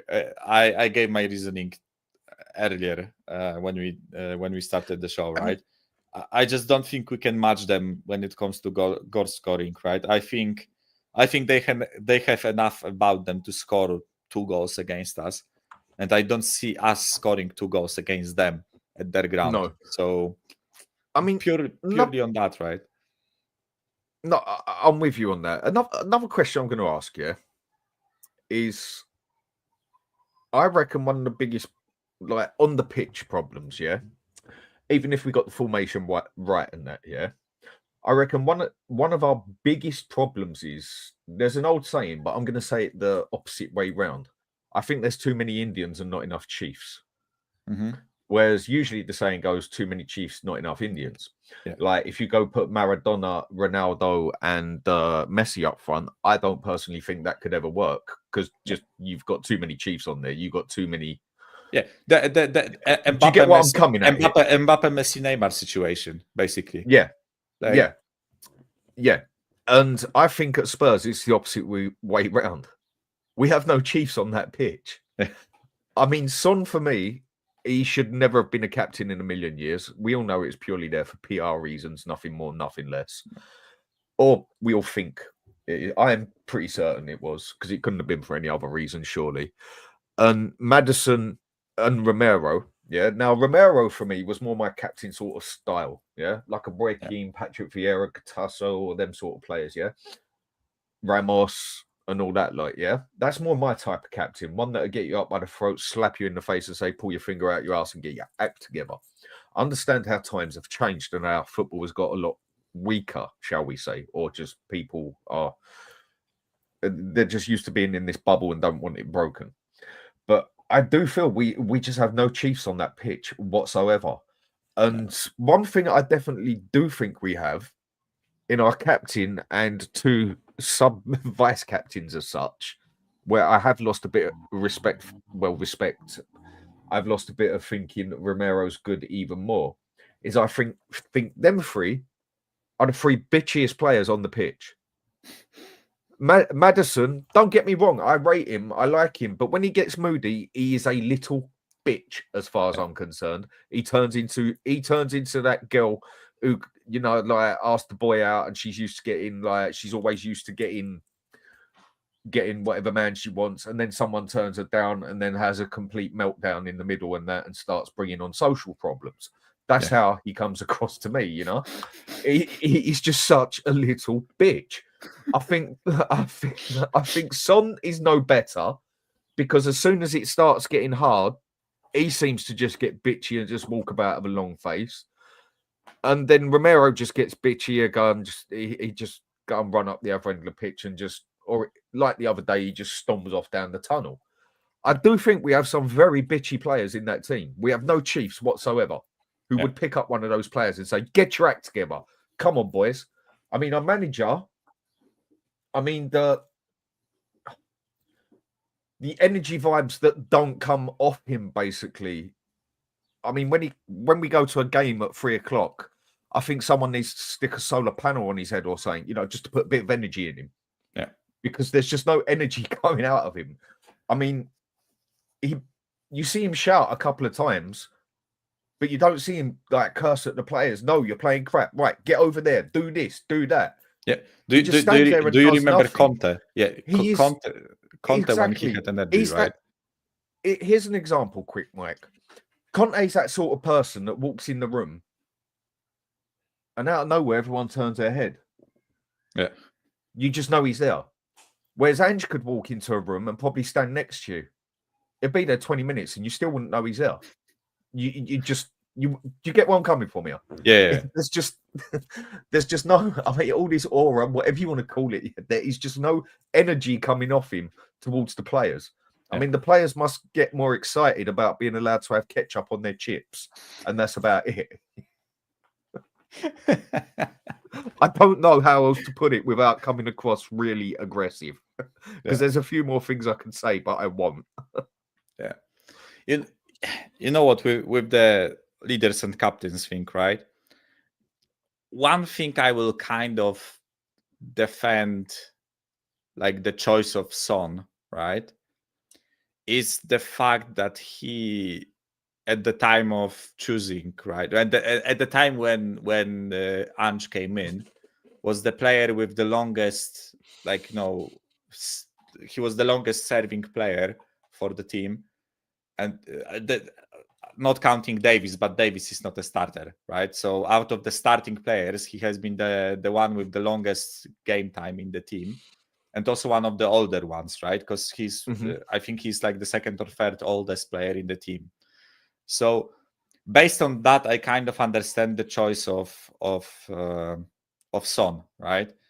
And also, like, he's the most like well-known player. Like, you know, I'm not surprised he was chosen as a captain, right? Well, like a better leader off the pitch than on the pitch, sort of thing. Also, like, purely because, you know, Ange came in, he didn't really know the players personally, right? He didn't really, like, he wasn't there with the team, and that he could establish a captain and find out, like, he had to choose a captain, right? So Son was kind of like a default choice, not only because of the marketing thing, but also because of things I mentioned, which is, like, he played 10 years for the club, and he was the one of the older ones, and he was the most recognizable player and all that stuff, right? So based on that, I kind of understand the choice, right? But I agree with you on everything you said, right? That these players, there is, like, because you say that there aren't captains that will, you know, grab you by the shirt, you know, shake you and call you a bitch and tell you to you know, to get your act head together. Yeah, get your act together, right? But when I look at other teams, when I look at, like, Man City with Rodri or Gundogan when they are captaining, right? Or when I look at Liverpool and Van Dijk is the captain, right? And they aren't like Roy Keane. They aren't going to physically abuse you, right? But I still think they have that like aura and respect about them, or you watch them, right? And like they are your captain, you shut up and listen, right? Basically, because you're listening to a man. Yeah, you are listening to a man. You know how good he is, and you know that whatever he's saying, you listen because he is the captain, right? I don't think we have that sort of a character. I think Romero is the closest one to that, right? Yeah, Or was for me, because he will fuck off in the summer, right? But at the point of choosing him as a captain, I think he was the most like captain-like player out there. But after he's gone, and if the next manager comes in the summer, I hope they choose someone else as a captain. I'm not sure who, because I don't see a captain right now in the team. Oh, I don't. You might disagree with me on that one, right? But from what I've been hearing in the interviews and the way they the way these players like show on the pitch, I think Kulusevski could make a good captain, but he's a bit young, like because he's like 23 or 24 or something, right? Yeah, that's 24, I think he is. Yeah, 24, right? So I think Kulusevski could make his attitude is that of like I never stop running, I never stop trying. Like, he doesn't really get injured often. Like, he has a material to be a captain, right? But I just think he's a bit too young. But if Romero and Son are gone, then I guess like he is a player with a bit of like time at the club and all that stuff, right? So maybe what? I don't think that I haven't heard no one mention that like before. Like, and I can't say I've thought of it myself, but I don't think that would actually be your worst shout. Yeah. With what we've got there. I don't think it would. Because at one time he was playing extremely good. And yes, you had people rambling on how he's like all of a sudden the best player in the Premier League. No, he was not. He had some very good games. Yeah. Again, for me, a very unstable player as such, yeah. But then who has been stable under Ange? I think it's a question I will give, yeah. I mean, by the time after training, by the time they finished, the way that it's probably drilled into him so hard on how you have to play this way and they don't defend them, whatever. I bet you the fucking football needs a social worker, let alone the players. And it's just, I don't think that's the worst call with what we've got. Yeah. I don't, because even when he's playing shit, you can see he's at least still trying. Whereas Maddison, for me, again, who I do think is our most skillful player, don't want to lose him, think he's very good. Under another manager would think significantly better. But I just do still think he is a little bitch. He is not no captain material for me. And again, maybe this is just where I'm from just a different generation as such, yeah? But to an extent, I think a captain has to have a parental responsibility to an extent. Mm-hmm. Now, I feel anybody should be scared of their parents. And when I mean scared of their parents, I don't mean scared of their parents as in the second their parents walk in the room that they go running hiding. I mean scared of the consequences. I mean scaring that you know that if you swore at your mother, you will get a backhand in the face. Now, I know it just don't work like that anymore. But if I'd have sworn at my mother, I'd have had my teeth taken out. But she was the best mother ever. That's why I didn't swear at her, because I knew there was repercussions. Yeah. The point I'm trying to get is, I feel a captain, you need to have respect for him, and you need to an extent, fear of the repercussions from him. Same as you should your manager. I mean, I've read Ferguson's autobiography, Roy Keane's, Beckham's, Gary Neville's, read a few others from around the world and that. I can't just say there was many autobiographies that interested me about Spurs players, if I'm to be honest. And all of them said the same thing, that even when they won 5-1, they walked into that dressing room shitting bricks because he didn't mention the 5-1. He went absolutely sick on them, the fact that they conceded a goal. Yeah. And I feel maybe it's just modern day people. Maybe it is, I don't know, maybe it's just me. But I feel that your manager, you've got to respect and you've got to be scared of the repercussions that people respect Pep, and his players are scared of him as well. Maybe scared's the wrong word, but what I mean by scared of, you have a shit game, you're off for the next 3 games because you've got another player breathing down your throat, basically. It's sort of fear. It's authority, basically, right? That you have yes, authority that's the word over I'm looking someone, for. right? Because you are their boss in a sense, right? Yeah. So the way I look at it, by the way, funny question, right? Because I got the job recently, and in the job interview, I was asked about like what I would describe as the best relationship between a boss and an employee, right? And I said that I like when bosses show you gratitude for a job well done, but they also aren't afraid of bollocking you if you do a shit job, right? Because that establishes a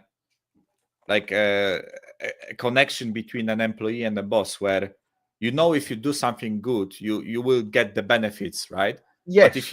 But you are scared of doing a shit job because a bollocking is coming, right? So you try. Yes. You basically try your hardest to perform the best you can, because that you will get benefits for that, right? Yeah.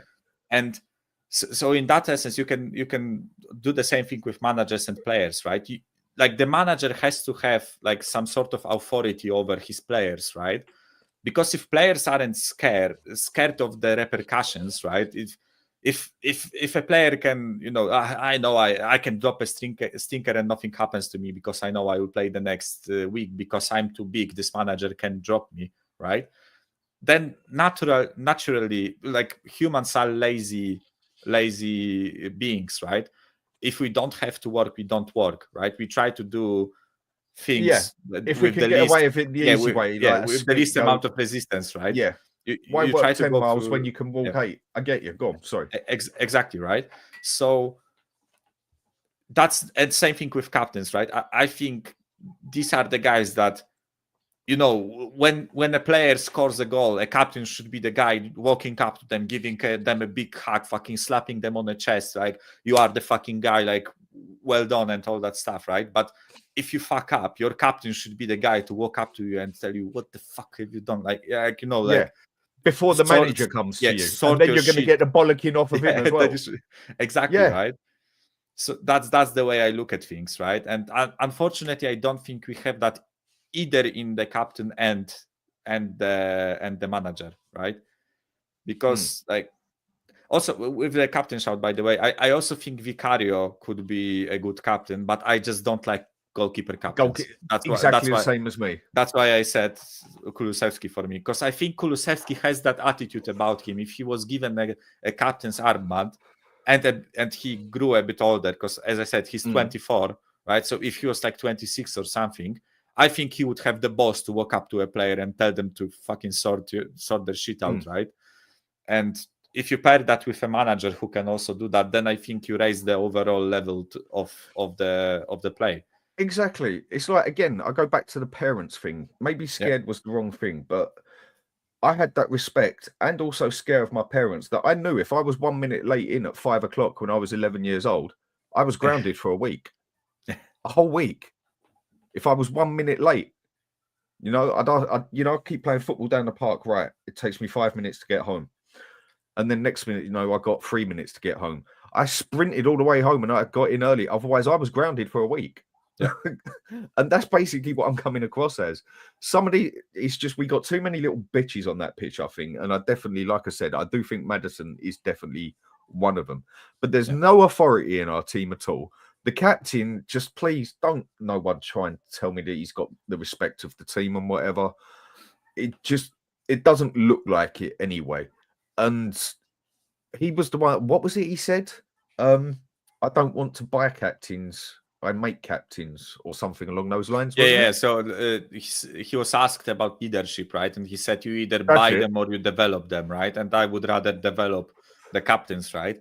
I think the issue with that is when you don't have authority, because I think you can substitute the authority of a captain if you are a manager that has authority, right? Because overall, even the captain is under you, right? Like the captain is responsible to has responsibilities towards you because you are the boss, you are the manager, right? So you can survive without a captain on the pitch if you as a manager have like authority and have the balls to call out players and give them a bollocking. But unfortunately, like with the approach of Ange, right, where he said we can develop captains, mate, you won't survive till you develop the captain, right? Especially with how young this team is, right? Because it takes time to naturally develop a captain from a young team, right? I don't care how much you develop a player. Johnson ain't no captain, sort of thing. Yeah, Johnson ain't there's no a few captain, players right? you can go through that ain't a captain there, even if you develop them. Mate, I wouldn't be surprised if Bergvall, like in 5 or 6 years, was a captain, right? Because this fucker has an attitude about him, right? You want your captain to have a bit of attitude, don't you? Exactly, right? Exactly, right? As I said, you don't have to be physically abusive like Roy Keane, right? Because I will always say that, right? You don't. That is my idol football player, though. He's my idol. I used to play like him when I played DM. Yeah, but but the captain needs to have a bit of an attitude, and Bergvall for me could be the guy to have an attitude and actually be a captain, right? But he won't be a captain when he's 19 and barely breaking into the team, right? So in that essence, yes, you can develop a captain, but Ange, you won't survive 5 years to develop him into a captain, right? Because you will get potted off for relegating us, right? Like, I mean, with me, it goes. I mean, there's 2 points I'll pick up on here. Yeah. Now, of players we had to get rid of last season, I put them in a box. Basically, it's the way I do a lot of things. I just work it out in my head. I just got a strange way of doing it, but it bloody works. Yeah. For me, there was 3 boxes. Certain players in the first box, they gotta go. One's in the next box. Okay, we need to get rid of them. One's in the third box. If they stay another season, but they need to go. Højbjerg for me was in my third box. He wasn't a necessity to get rid of, I don't think. Yeah. And out of all those players on the pitch, I see Højbjerg was the only one really with captain material in him. And I've seen a lot of people step back on their word now and put their hands up and say, we should have kept Højbjerg. Yeah. I mean, you have an option in central midfield of, say, one who has to come back to cover a sort of DM position and also cover the open left and also cover the open right.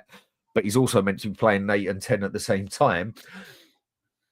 We got Archie Gray to do that, and he's never played in that position, like only for about 80 minutes since we bloody got him.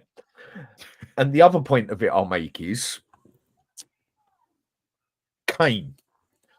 Well, Dyer first. When he left Spurs, he blatantly told everyone that Ange don't do nothing in defence. He don't do nothing about this. He just teaches forward, the same attacking thing all the time.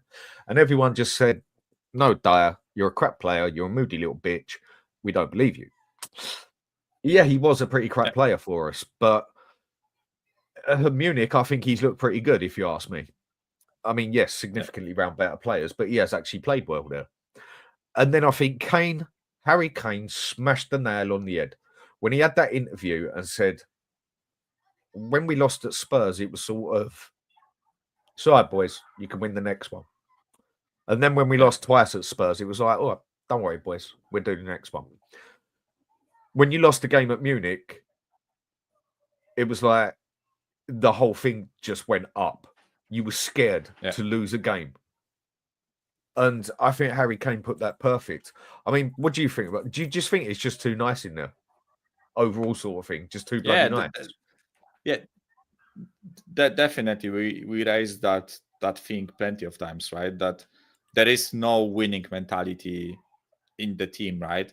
And now we also, like, we talked about like the leadership structure, let's call it, right?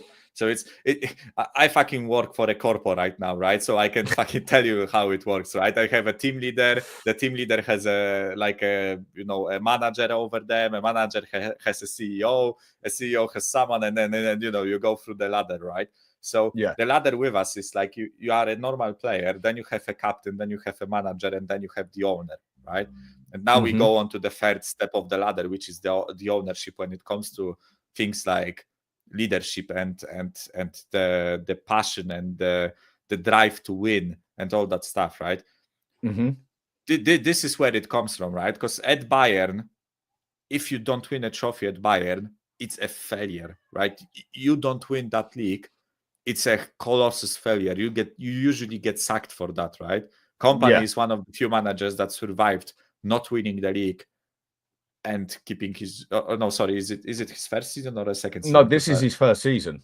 Yeah, this is yes. Sorry, blimey, it's his first season, right? Yeah, Tuchel was last year, right? So Tuchel got sacked for not winning the league, right?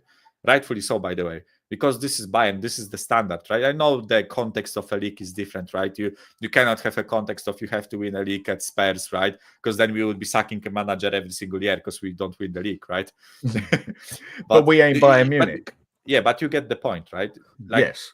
If the ownership had the mentality of we have to win, like you have to win, there is consequences when you don't win, then the players would behave differently, right? But as Kane said, right, it's just the way it goes with Spurs, right? You lose one, fair enough, you lost. Like, shit happens. Wake up another day, go for it again, boys, right? You can do it. You are the best, right?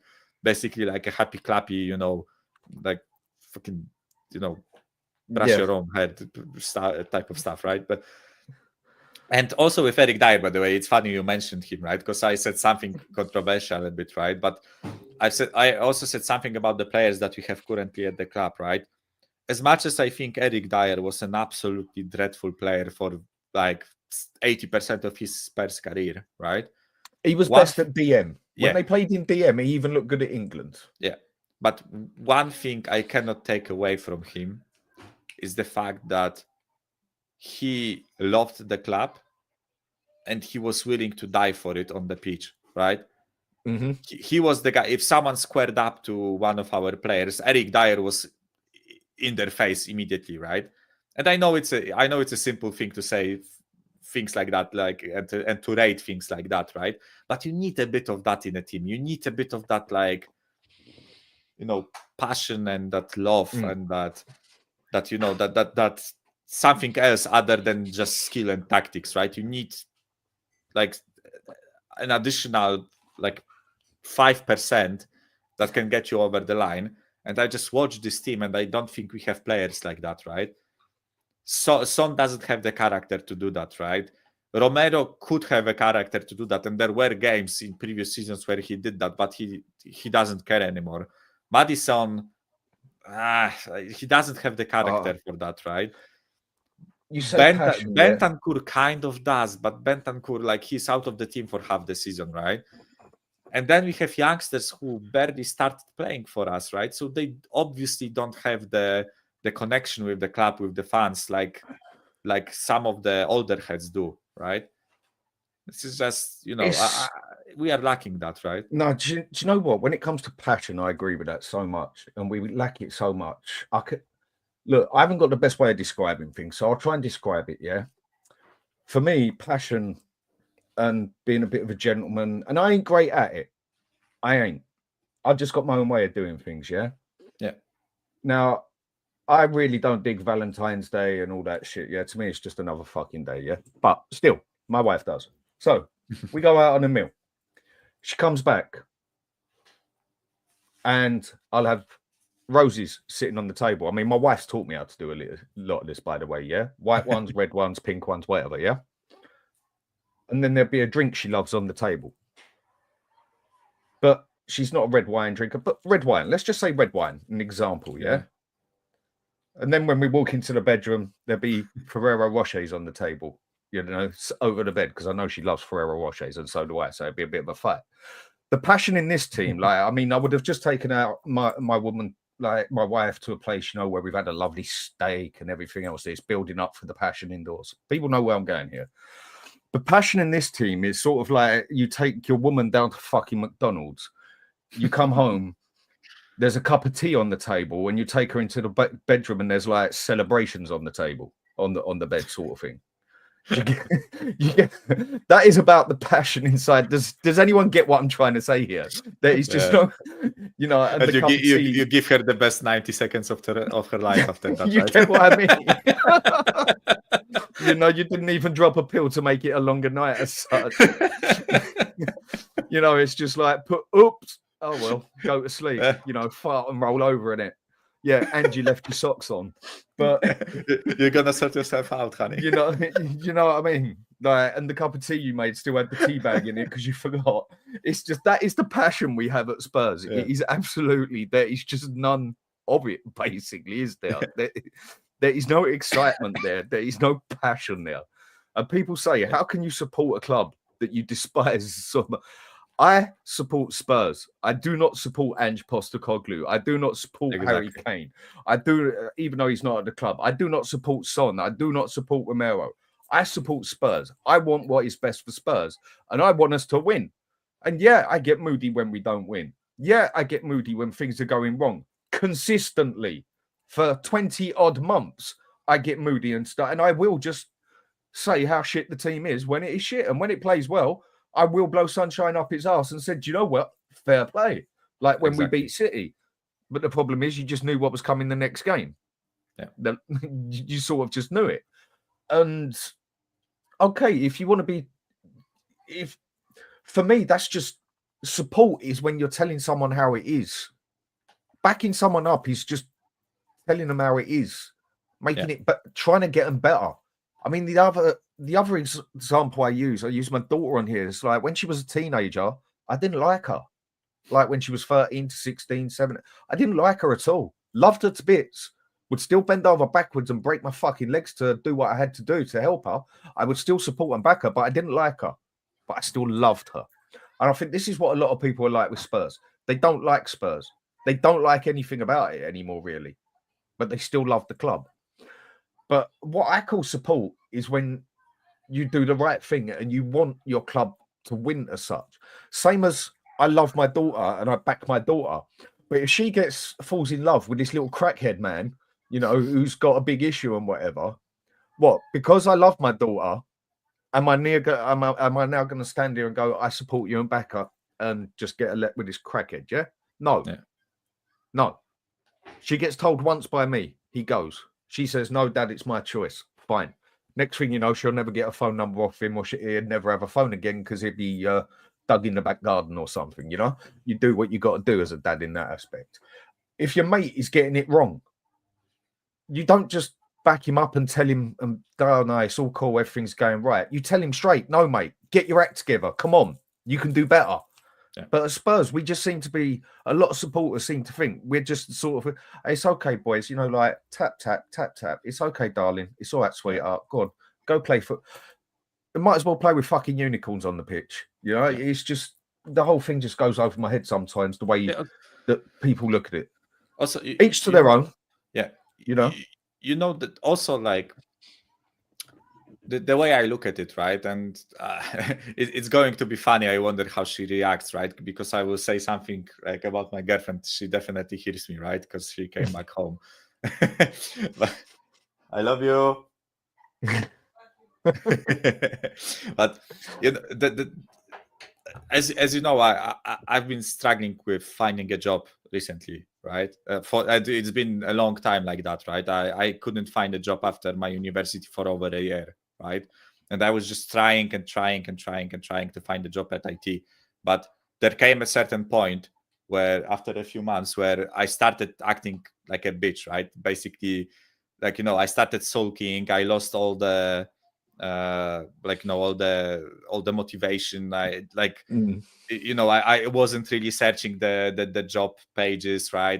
Stress can do that to you. It was stress. It was lack of self-confidence and all that stuff, right? And my lovely girlfriend Ola, who is now standing in the door and listening to me. Sorry, not girlfriend, my fiance. I was about to say, don't fuck it up, Mike. Huh? Yeah. So yeah, my lovely fiance, right? She was at that point, she was my girlfriend at that point, right? At first, she was like, "It's going to be okay. Like, you can do this.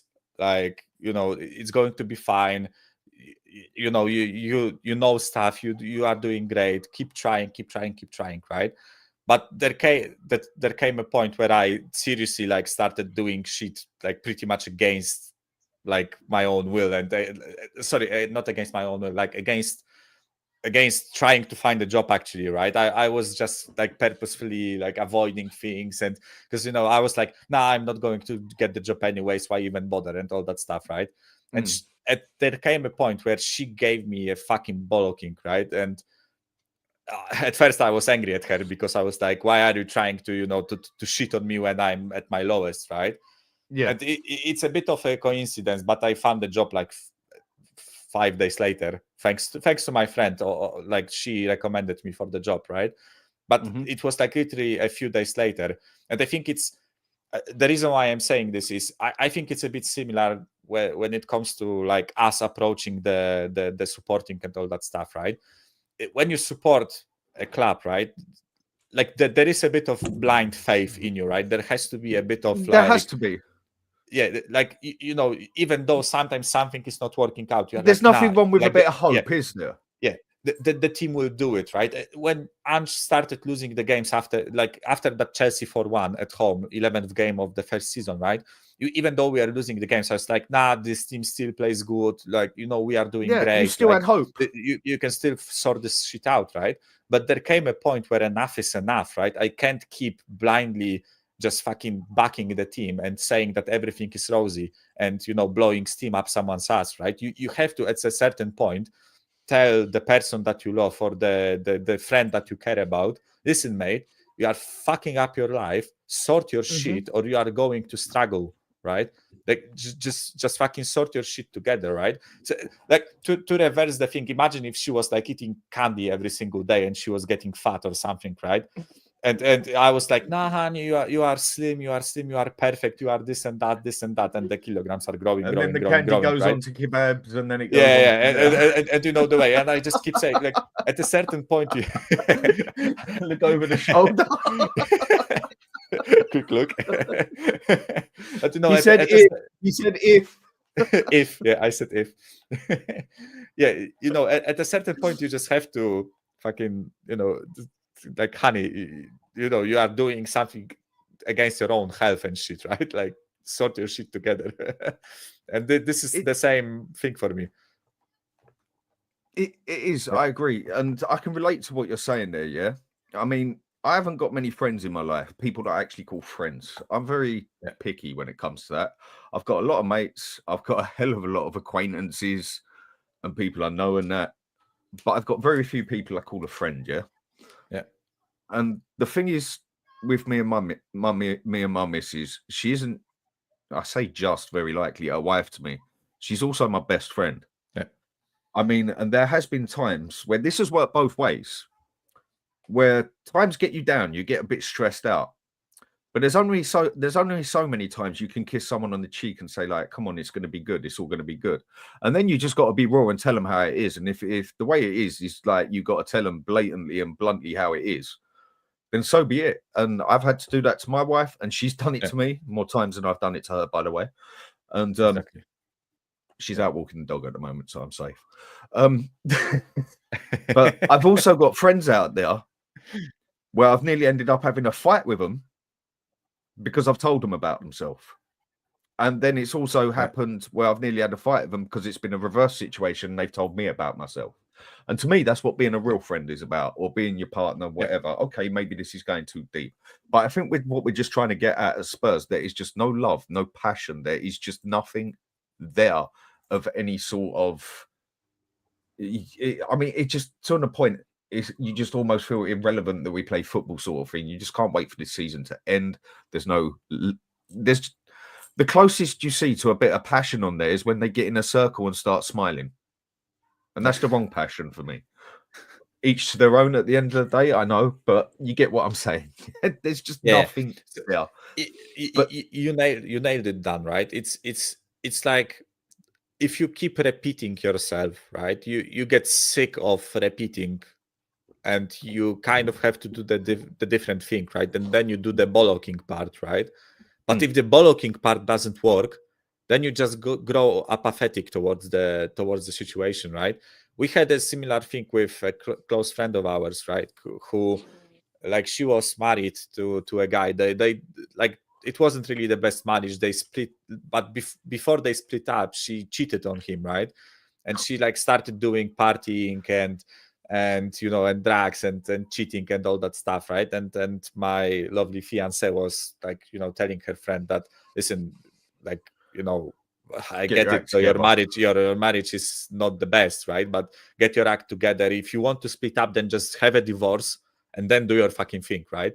Yeah. But it didn't really come that way. And then she started like doing some weird shit and all that stuff, right? At a certain point, like she bollocked her, like she told her a thing or two about herself.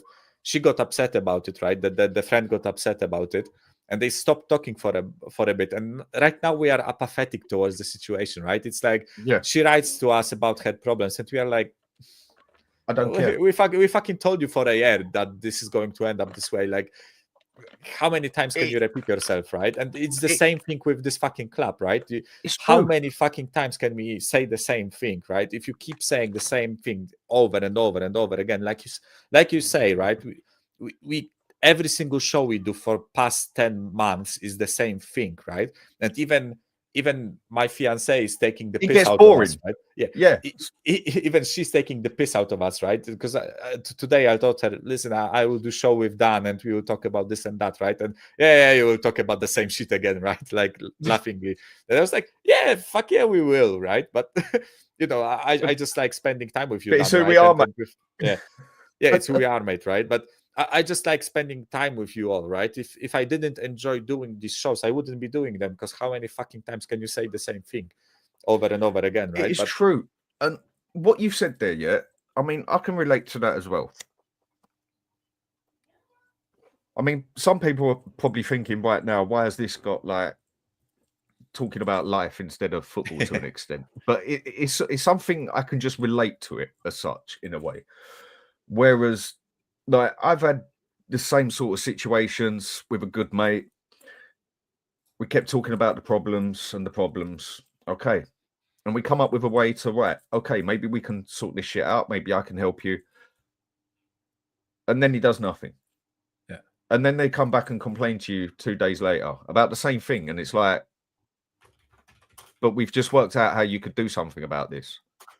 And then they come back to you the following week complaining about the same thing. And then that's when you turn about 3 weeks later of just hearing to shit. It's like, look, we've come out with an idea. If you don't want to sort this shit out, I don't want to fucking know anymore. I don't care. You know? And I've had mates do that to me as well. Because sometimes you need a slap in the face to get off your high horse and do what you got to do or whatever. And this is why a lot of us goes on at Spurs and rips into them the way we do. Because we want better for them. Yeah. For the club. We want better for us. We want better for the club. We want this fucking club to win things. Yes, we can all sit here and blame Daniel Levy, blame the manager, blame this and that. But my opinion is, like a couple of others believe, I still think half the supporters at Spurs are the bloody problem as well. Because they just accept this crap and just let it go on and on and on. And also, like, as you said, right, it's like, if you want the person that you love or care for to fix up, right, and you kind of like at first you get the soft approach, as I said, right, but then you go into like a bollocking approach, right? But if you just keep doing the supporting thing, and like everything will be okay, and they keep fucking up their life, right? At a certain point, by being supportive of that, right, of being supportive of them, you actually hurt them, right? Because you keep reaffirming them that they are doing the right thing, right, or they are not doing something wrong, right? So, but listen, I don't really want to mention, but you know who I'm talking about, right? And the show that he had with Sava recently, like 2 days ago, right? But they were talking about football, right? And he was like, just back the fucking team. Like when the team comes out, team comes on the pitch, shut the fuck up and back the team, no matter who it is. No, because they are hurting the team. Like the way we approach things, the team just hurts itself, right? It just keeps spiraling down that drain, right? That fucking drain hole. And by supporting them and keep telling them that everything is fine, You are actually doing more hurting them damage. because the club, the players, the manager will think, you are doing more damage. The club will think that they are doing great. The manager will think that he's doing great, right? If everyone was happy clapping right now and saying, yeah, come on, you Spurs, and, supporting the team through thick and thin and all that stuff, but we are fucking 16th, right? And the players, the manager, the ownership would look at that and see, we are 16th, right? And everyone is happy. Everyone is supporting us anyways, right? That means we aren't really doing anything bad, right? Of course, it's Liverpool financially fans more would not beneficial be to putting up with that higher shit. up the pitch, right? But if they are not, yeah, exactly, right? But suddenly with us, it's a problem when we make criticisms towards the club, Yes. right? Like, how does it doesn't work that way. It doesn't work that way. You have to be critical from time to time. Yeah, I mean, you keep telling them they're doing the right thing when they're just smoking a bit of green and just drinking a bit of this. Next thing you know, your mate's turned into a crackhead and he's drinking cider. Well, I supported him well then, didn't I? And I just don't see. Crackhead in the cider. Maybe I weren't the best description. Maybe I'll have to cut that one. But either way, I'm not very good with words and describing things. But look, last to go on it, your result for today. Score. 3-1 Frankfurt. 3-1 Frankfurt. But I say it 3-1 Frankfurt, but I don't think it will be like a smashing. I don't think they will smash us. I just think they will pick us off. I just think they will basically point to all our weaknesses and just expose us. And I think we'll have. I wouldn't be surprised if you look at stats, the game was quite even, but unfortunately, it will turn out to be them winning today. I hope I'm wrong, by the way. I seriously fucking hope I'm wrong. With everything you've just said, that's how I look at it from a logical point of view. There's no point in me really giving much of an opinion on it because I just agree with everything you've said. I think we will lose it 3-1. I mean, obviously, I'm going to be over the moon if I get it wrong. This isn't about a silly situation where I want to sit here and tell you I'm right, you were wrong, whatever. I want to be wrong about Spurs. I want Solanke to score 20 goals. I want to win games 3-4-1 sort of thing. I want Spurs to win. I'm not here to have a debate with you on and win. Oh, we got it wrong and be happy about it. I want to be wrong about it, but people just don't seem to see that. With what you've said there, Mike, that's what I think is going to happen. I think they're just going to be a bit more attacking, but I think they're going to play their way of knowing exactly how we play, and then they're just going to pick us off on a mistake, a stupid mistake made on the pitch or something, and then it's just going to go down to that. So only time will tell. And I can say, come on, you Spurs. Thanks, Mike, coming on. Great guest as always. You doing anything later? You popping on the Stells later? Probably. I have home office tomorrow, so I can stay a bit longer. So yeah, I think I will pop on for an hour or an hour. And I'll probably see you on there later as well. Yeah. Same thing, half hour. I'll jump on and say hello to Sava. I just need to have a drink and something to eat quickly. Yeah. So I'm going to end this now, people. Sorry if it seems negative, but give me something to be positive about, and I will be. So it's going to divert you, everyone, over to Sava's show, even though I don't need to divert you there. So thanks a lot for everyone. Much appreciated for watching. Give us a quick like and subscribe. And come on, you Spurs. I'm gonna turn it up and then I'm gonna take it down.